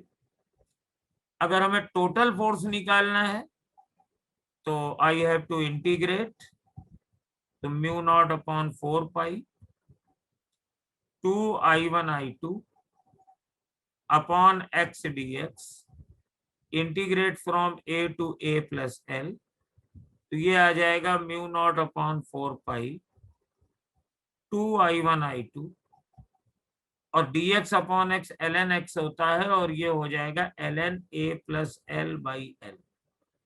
ये मेरे पास फोर्स हुआ और इम्पोर्टेंट थिंग ये है कि ये फोर्स सभी वायर पे इक्वल स्ट्रेंथ का नहीं है। अगर हम इसके कई स्मॉलर सेक्शन कर दें तो there are different amount of forces, maximum at left hand end minimum at lower end. Suppose ये वायर PQ है तो फोर्स ऑन सेकेंड वायर आ गया, डायरेक्शन अपवर्ड हो गई, आ गई। अब यहां पर फोर्स लगेगा कि टॉर्क लगेगा, तो अब आप देखिए ये वायर तो फ्री है और यूनिफॉर्म वायर है, तो थोड़ी सी मैकेनिक्स लगाइए। इसका centre of mass middle point पर होगा, लेकिन अगर हम इस फोर्स का लाइन ऑफ एक्शन निकालेंगे तो ये वाला लाइन ऑफ एक्शन यहाँ सेंटर पर नहीं आएगा, ये इधर कुछ आएगा यहाँ पे। तो due to force it will translate, और since net force centre of mass पर नहीं लग रहा है, थोड़ा डिस्टेंस पे लग रहा है, तो this wire will rotate about it centre of mass also. और कैसे घूमेगा, तो हमारे पास इधर फोर्स है, इसके अबाउट टॉर्क लेंगे तो ये ऐसे घूमेगा। तो अगर हम इसको फ्री छोड़ दें तो ये वायर क्या करेगा, पहले जैसे यहाँ पर था, फिर इसके बाद ये ऊपर जाएगा, थोड़ा सा रोटेट कर जाएगा, फिर ऊपर जाएगा, फिर थोड़ा सा रोटेट करेगा, यानी ये रोटेट भी करेगा और ट्रांसलेट भी करेगा। रोटेट करेगा अपने सेंटर ऑफ मास के अबाउट और ट्रांसलेट करेगा अपवर्ड डायरेक्शन में। और जाहिर है कि जैसे जैसे ये रोटेट करेगा फिर इस पे फोर्स की डायरेक्शन और मैग्नीट्यूड भी धीरे धीरे चेंज होती जाएगी। तो ये एक बढ़िया सा हमारे पास सिस्टम था। नाउ अब हम लोग सेकंड कॉन्सेप्ट पर आते हैं, और क्योंकि फोर्स आ गया है तो एक बहुत ही फेमस क्वेश्चन हम लेने जा रहे हैं। Suppose magnetic field is like this, screen के इनवर्ड डायरेक्शन में है और यहां पर हमने एक कोई फ्रेम ले लिया है, फिक्स है, रॉड है, और नीचे एक मैग्नेटिक फील्ड में रॉड ले लिए। यूनिफॉर्म रॉड है, इसका मास m है, mass of rod is m and length of rod is l, और इसको मैंने इस तरीके से बांध दिया है थ्रेड से। तो दोनों को सिमेट्रिकल बांधा है तो दोनों तरफ टेंशन टी हो जाएगा। And what is tension in the wire? तो यहां से फोर्स mg लगेगा, 2t is equal to mg, तो t is equal to mg/2, ये टेंशन हो गया। और यहाँ ये थोड़ा सा याद रखना कि ज्यादातर सिमेट्रिकल सिचुएशन लेते हैं, लेकिन अगर हम इस तरीके से थ्रेड को लगा दें और ये वायर का वेट mg लग रहा है, और सपोज हमारे पास ये वाली डिस्टेंस x है, तो और दोनों के बीच की दूरी ये d है, तो अब यहाँ पर दोनों में टेंशन अलग अलग हो जाएंगे और निकालने का तरीका मैकेनिक से लगेगा। T1 + T2 is equal to mg, इसमें कोई अंतर नहीं आएगा। और अगर मेरे को कैलकुलेट करना है कि T1 कितना है, तो ये कैलकुलेट टॉर्क अबाउट T2, तो T2 के अबाउट टॉर्क निकालेंगे तो T2 तो हमारे पास कैंसिल हो जाएगा, इसका टॉर्क 0 हो जाएगा। T2 के अबाउट mg घुमाएगा एंटी क्लॉकवाइज और T1 घुमाएगा क्लॉकवाइज, तो clockwise torque equal to anticlockwise torque. तो मेरे पास mg और ये वाली डिस्टेंस l है, ये वाली टोटल वायर की डिस्टेंस l है, और तो यहाँ पे ये x बराबर l/2 ही है क्योंकि वायर ये एंड पर है, और mg तो l/2 पर लगेगा, तो mg का टॉर्क हमारे पास हो जाएगा। और ये डिस्टेंस है d, तो हमें ये वाली डिस्टेंस चाहिए। अब ये वाली डिस्टेंस कैसे निकलेगी? ये वाली डिस्टेंस निकलेगी d - x, और x की वैल्यू l/2 है, and that is equal to torque of T1, तो T1 मल्टीप्लाइड बाई, अब मुझे ये वाली डिस्टेंस चाहिए, तो ये डिस्टेंस l/2 है और ये वाली डिस्टेंस हमारे पास d - l/2 है। तो वैसे भी यहाँ से यहाँ तक की डिस्टेंस जो है वो d दी हुई है, तो T1 × d, तो यहाँ से T1 निकलेगा, T1 की वैल्यू रख देंगे तो T2 निकलेगा, और ये टेंशन सेम नहीं होंगे। मैकेनिक्स में नहीं पढ़ते हैं, इसी में आते हैं। अब मेरे पास अगला क्वेश्चन ये है इसमें कि यहाँ पर हमने कोई बैटरी ली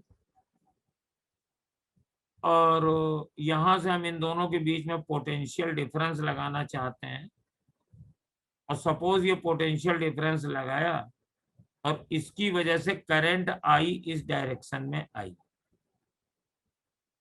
मैग्नेटिक फील्ड ऑलरेडी है यहाँ पर, तो इस करंट की वजह से इस वायर पर फोर्स लगेगा मैग्नेटिक वाला, और वो लगेगा I × B × L, और डायरेक्शन आप निकाल सकते हैं, ऊपर की तरफ, ऊपर की तरफ आएगा। तो अब ये ऊपर की ओर फोर्स आएगा। अब अगर हम फोर्स बैलेंस करेंगे तो मेरे पास आ जाएगा 2T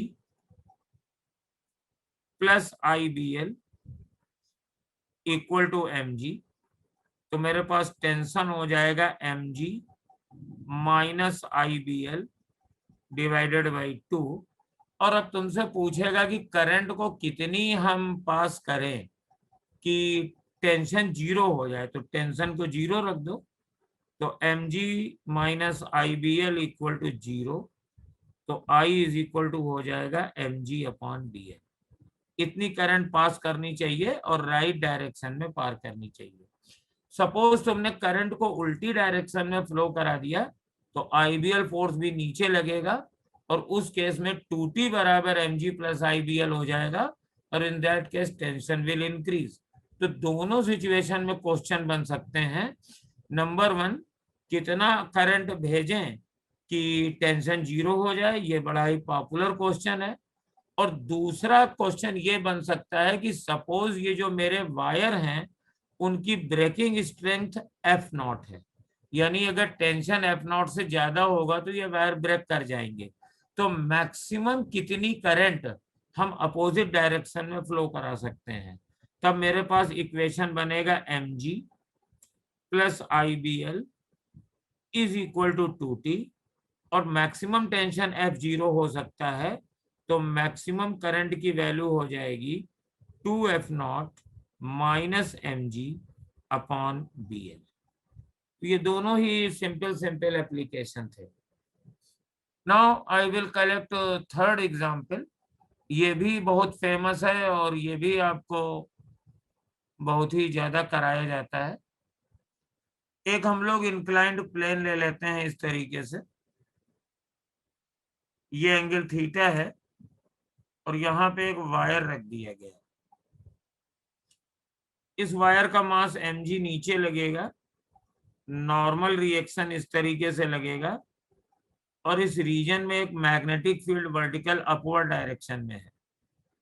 तो बताइए कि करंट किस तरह से और कितनी फ्लो कराई जाए कि ये वायर इक्विलिब्रियम में रहे, there is no friction at all. तो आप तुरंत इसमें mg के कंपोनेंट कर दीजिए।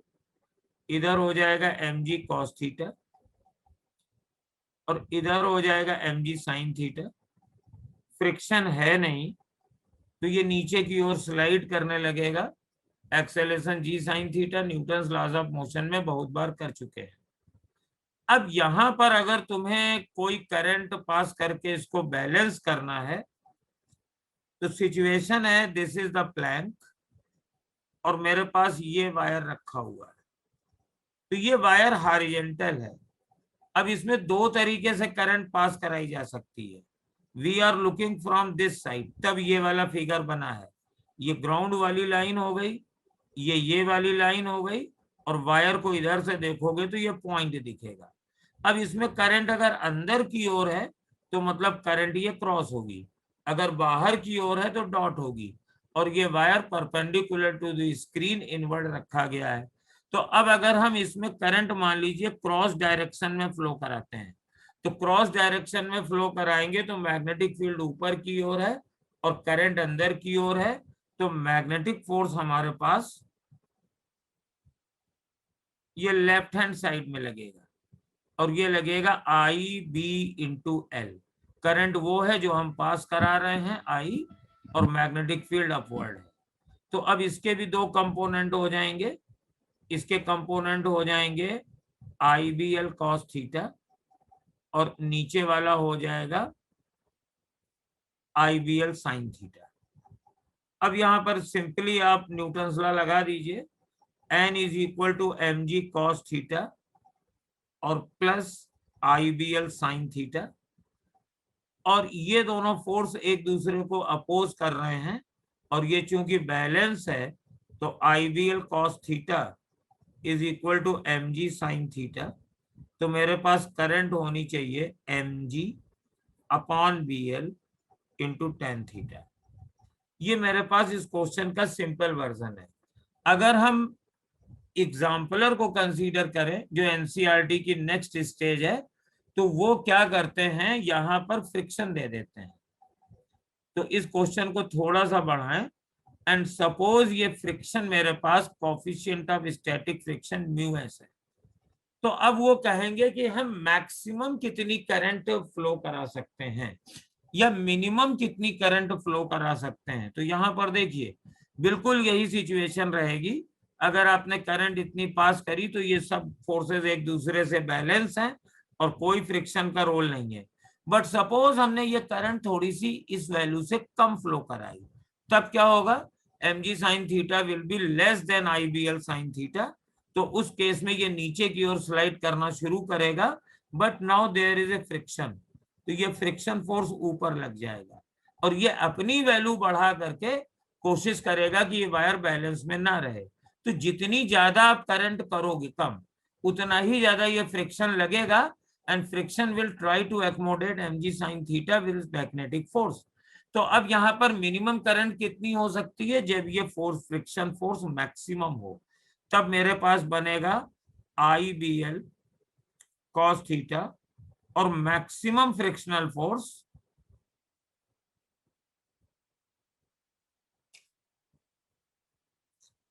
That is mu S N, N is here, ये नॉर्मल रिएक्शन है, and that is equal to M G sine theta,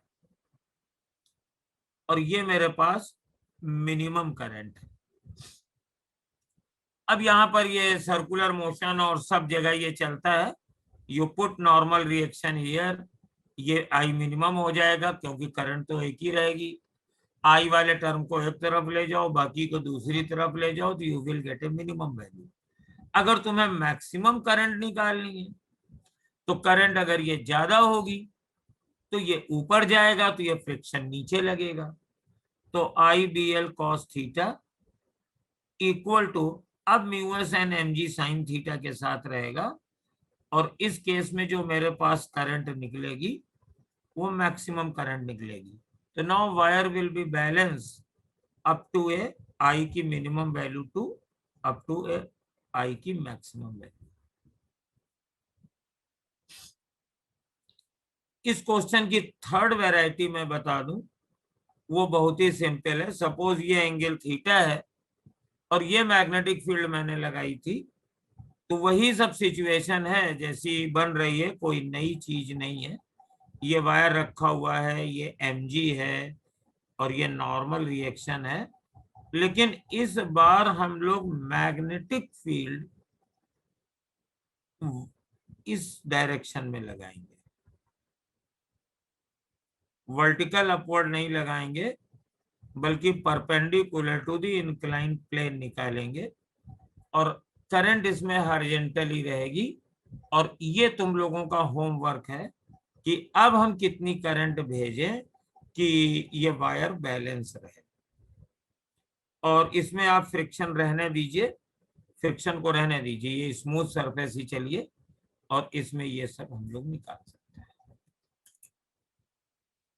तो ये मेरे पास आईबीएल के हमारे पास काफी ज्यादा केसेस थे, और अब हम लोगों को टॉर्क करना है।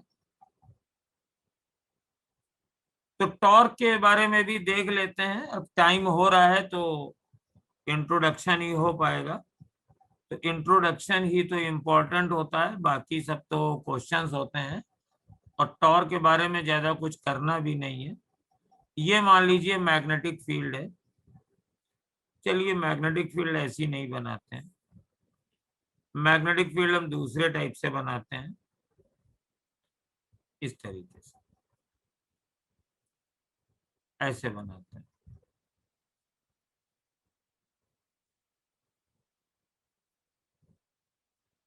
और इसमें भी एक मैग्नेटिक फील्ड, चलो हम ऐसे इनवर्ड भी बना देते हैं जिससे समझ में आ जाए। और दोनों में एक हम करंट कैरिंग लूप ले लेते हैं,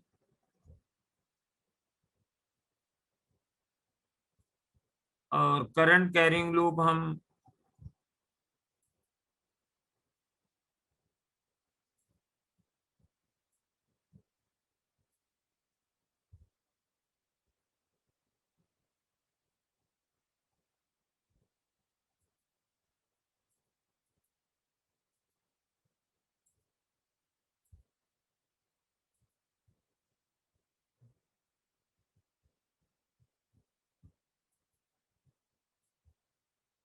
दोनों में रख लेते हैं, और जरा देखते हैं कि इसमें फोर्स वगैरह कैसे लगते हैं। कुछ स्पेसिफिकेशन मान लीजिए, जैसे इसकी लंबाई आप a मान लीजिए, इसको b नहीं मानेंगे, h मान लेंगे हाइट एरिया निकालने के लिए, क्योंकि b हम लोग मैग्नेटिक फील्ड को बनाते हैं तो कंफ्यूजन हो जाता है। और करंट पास कर दे रहे हैं, सपोज करंट इस तरफ फ्लो कर रही है।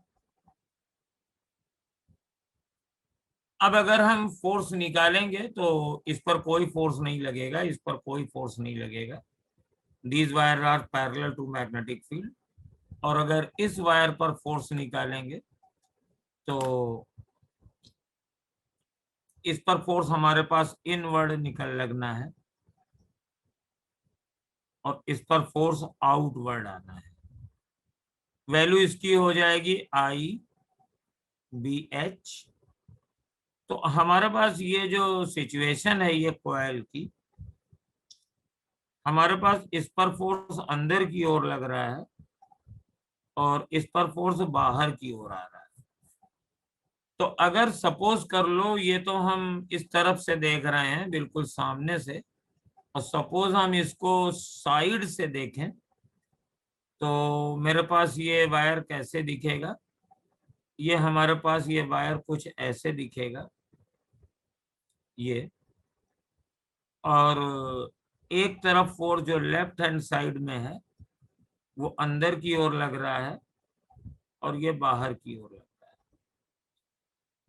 तो दोनों फोर्स बराबर है, IBH दोनों कैंसिल हो जाएंगे एक दूसरे से, लेकिन ये एक कपुल बना देंगे जो इस वायर को अपनी एक्सिस की तरफ से घुमाना शुरू कर देगा, यानी ये टॉर्क बनाएगा। वही सिचुएशन इसमें भी है। अगर हम इस पर फोर्स निकालेंगे तो मैग्नेटिक फील्ड अंदर की ओर है, करंट हम ऐसे ही बना देते हैं, ऐसे ऐसे ऐसे ऐसे। करंट हम अंदर की, मैग्नेटिक फील्ड अंदर की ओर है, करंट हमारे पास ऊपर की ओर है। तो इस पर फोर्स इधर लगेगा, इस पर फोर्स इधर लगेगा, इस पर फोर्स ऊपर लगेगा और इस पर फोर्स नीचे लगेगा, ये सब कैंसिल हो जाएंगे। अब अगर हम इस वायर की सिचुएशन थोड़ी सी घुमा देते हैं तो ये सिचुएशन भी बदलनी शुरू हो जाएगी। तो आई थिंक आज का टाइम हो गया है, तो इसको कल अच्छे से ले लेंगे। और करने का एक तरीका बता दें कि ये जो फॉर्मूला हम निकाल रहे हैं ये अल्टीमेटली आएगा torque is equal to M cross B या MB साइन थीटा। और अगर हमें ये याद रहेगा तो काम चल जाएगा। और यहाँ पे B तो मालूम ही है, M क्या है ये निकाल लो, M हो जाएगा NI इंटू A और एरिया वेक्टर होगा। तो अब जैसे ये मेरे पास कॉइल है, ये करंट फ्लो कर रही है, तो राइट हैंड थंब रूल लगाओ करंट पर, तो ये डायरेक्शन इनवर्ड हो जाएगी, वही एरिया वेक्टर और वही मैग्नेटिक मोमेंट वेक्टर की डायरेक्शन होगी। और अगर MB साइन थीटा लगाएंगे तो ये टॉर्क की वैल्यू निकल आएगी। तो ये दोनों चीजें हम लोग कल करेंगे और टॉर्क करने के बाद इसके एप्लीकेशन करेंगे। आज मैंने आप लोगों को 2 असाइनमेंट्स भेजे हैं, एक IBL फोर्स वाला भेजा है, एक टॉर्क वाला भी भेजा है। मतलब ये दोनों जितना मैंने पढ़ाया है सबके असाइनमेंट मैंने भेज दिए हैं, और साथ में IBL और साइन थीटा और QV के NCERT के पॉइंट्स वाले भी PDF भेज दिए हैं, तो उनको पढ़िए। और कल हम लोग ये टॉर्क के एप्लीकेशंस करेंगे। और टॉर्क के एप्लीकेशंस में एक बहुत बड़ा एप्लीकेशन है मैग्नेटिक मोमेंट, मैग्नेटिक मोमेंट। और सेकेंड नंबर पर टेंजेंट गैल्वेनोमीटर्स। गैल्वेनोमीटर्स आप करंट इलेक्ट्रिसिटी में भी बढ़ते हैं, उसकी शंटिंग की जाती है और ये सब किया जाता है, तो वो किस प्रिंसिपल पर वर्क करता है ये हम लोग गैल्वेनोमीटर से पढ़ेंगे। तो that we will do tomorrow. और तब तक के लिए धन्यवाद आपको, नमस्कार। सर हाँ सर वो जो कल के संभव में टेस्ट वो क्वेश्चन था सिलेंडर वाला, जिसमें मोमेंट ऑफ इनर्शिया निकालना रहता है। सिलेंडर का मोमेंट ऑफ इनर्शिया तुम्हें निकालना था एक्सिस के मिडिल पॉइंट से जाने वाले पॉइंट पर ना। हाँ सर, वो वाला बता दीजिएगा। तो वो तो अभी ही देख लो, हाँ कल क्यों डिस्टर्ब करोगे। ये मान लो तुम्हारे पास सिलेंडर है, इसकी लेंथ L है, ये इसकी ज्योमेट्रिकल एक्सिस है, लेकिन जिस एक्सिस के अबाउट मुझे मोमेंट ऑफ इनर्शिया निकालना है वो ये है। तो अब हम लोग क्या करते हैं, इस सिलेंडर को हम लोग सेवरल पार्ट्स में डिवाइड कर देते हैं इस तरीके से। ये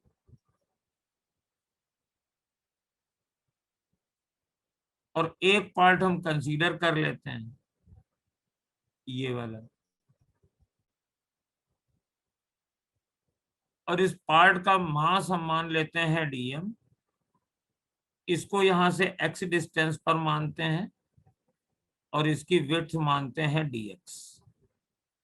तो बेसिकली ये स्मॉल डिस्क बन गई, ये बेसिकली एक स्मॉल डिस्क बन गई। तो इसका मोमेंट ऑफ इनर्शिया इस डायमीटर के अबाउट हो जाएगा 1/4 हमारे डीएम r²/4। और मुझे निकालना है इसके रेस्पेक्ट में, तो पैरेलल एक्सिस थ्योरम लगा दो, तो डीएम इंटू x²। और इस एक्सप्रेशन को हमें इंटीग्रेट करना है, ये तो मिडिल पॉइंट है, -L/2 से +L/2 तक। अब जरा डीएम भी देख लो कितना है। इस पूरे सिलेंडर का मास हमारे पास m है, पूरी सिलेंडर की लेंथ L है, तो मास पर यूनिट लेंथ m/L हो गया, और इस वाले डिस्क की थिकनेस dx है। तो अब हम लोग इसमें क्या करेंगे, ये डीएम की वैल्यू रख देंगे, डीएम हो जाएगा m/L into dx r²/4 plus x² m/L into dx और -L/2 से +L/2 तक। अब इस इंटीग्रेट कर लो, ये अगर आप इंटीग्रेट करोगे तो इसमें सब चीजें कांस्टेंट हैं, mr²/4l बाहर हो गया, इंटीग्रल dx x हो गया, और ये आ गया -L/2 से +L/2। और अगर इसको इंटीग्रेट करोगे तो m/L बाहर हो गया, और ये हो जाएगा x³ और इंटीग्रल हो जाएगा -L/2 से +L/2 तक। अब जब यहाँ पे +L/2 -L/2 करोगे तो L बनेगा, L से L कट जाएगा, तो ये वाला टर्म आ जाएगा mr²/4 प्लस, अब ये करोगे तो m/L और ये 8 नीचे है, और ये L/2 का क्यूब क्या होता है, L³/8 होता है, तो ये 2L³/8 आ जाएगा।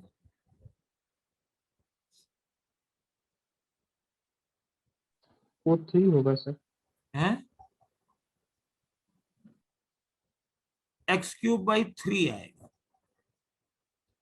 हाँ x³/3 आएगा, तो यहाँ पे 3 आ जाएगा, और 2L³/8 अब आएगा, ठीक है। तो ये आ जाएगा mr²/4 और प्लस एक L कट जाएगा, तो ml²/12, 8 3 जा 24/2।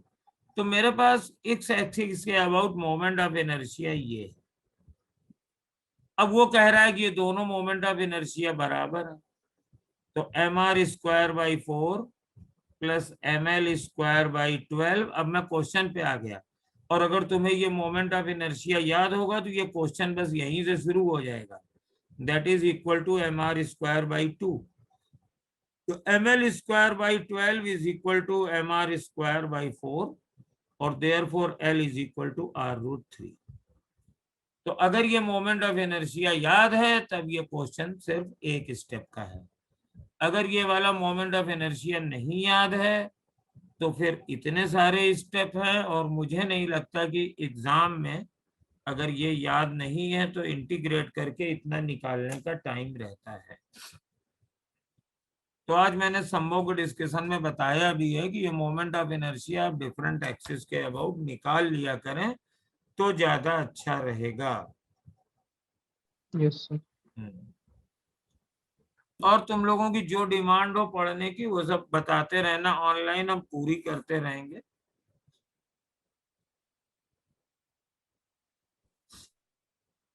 अब क्लास बंद करें बेटा कि कुछ और कुछ भी पूछना है? नो सर, चलिए, गुड। Thank you sir.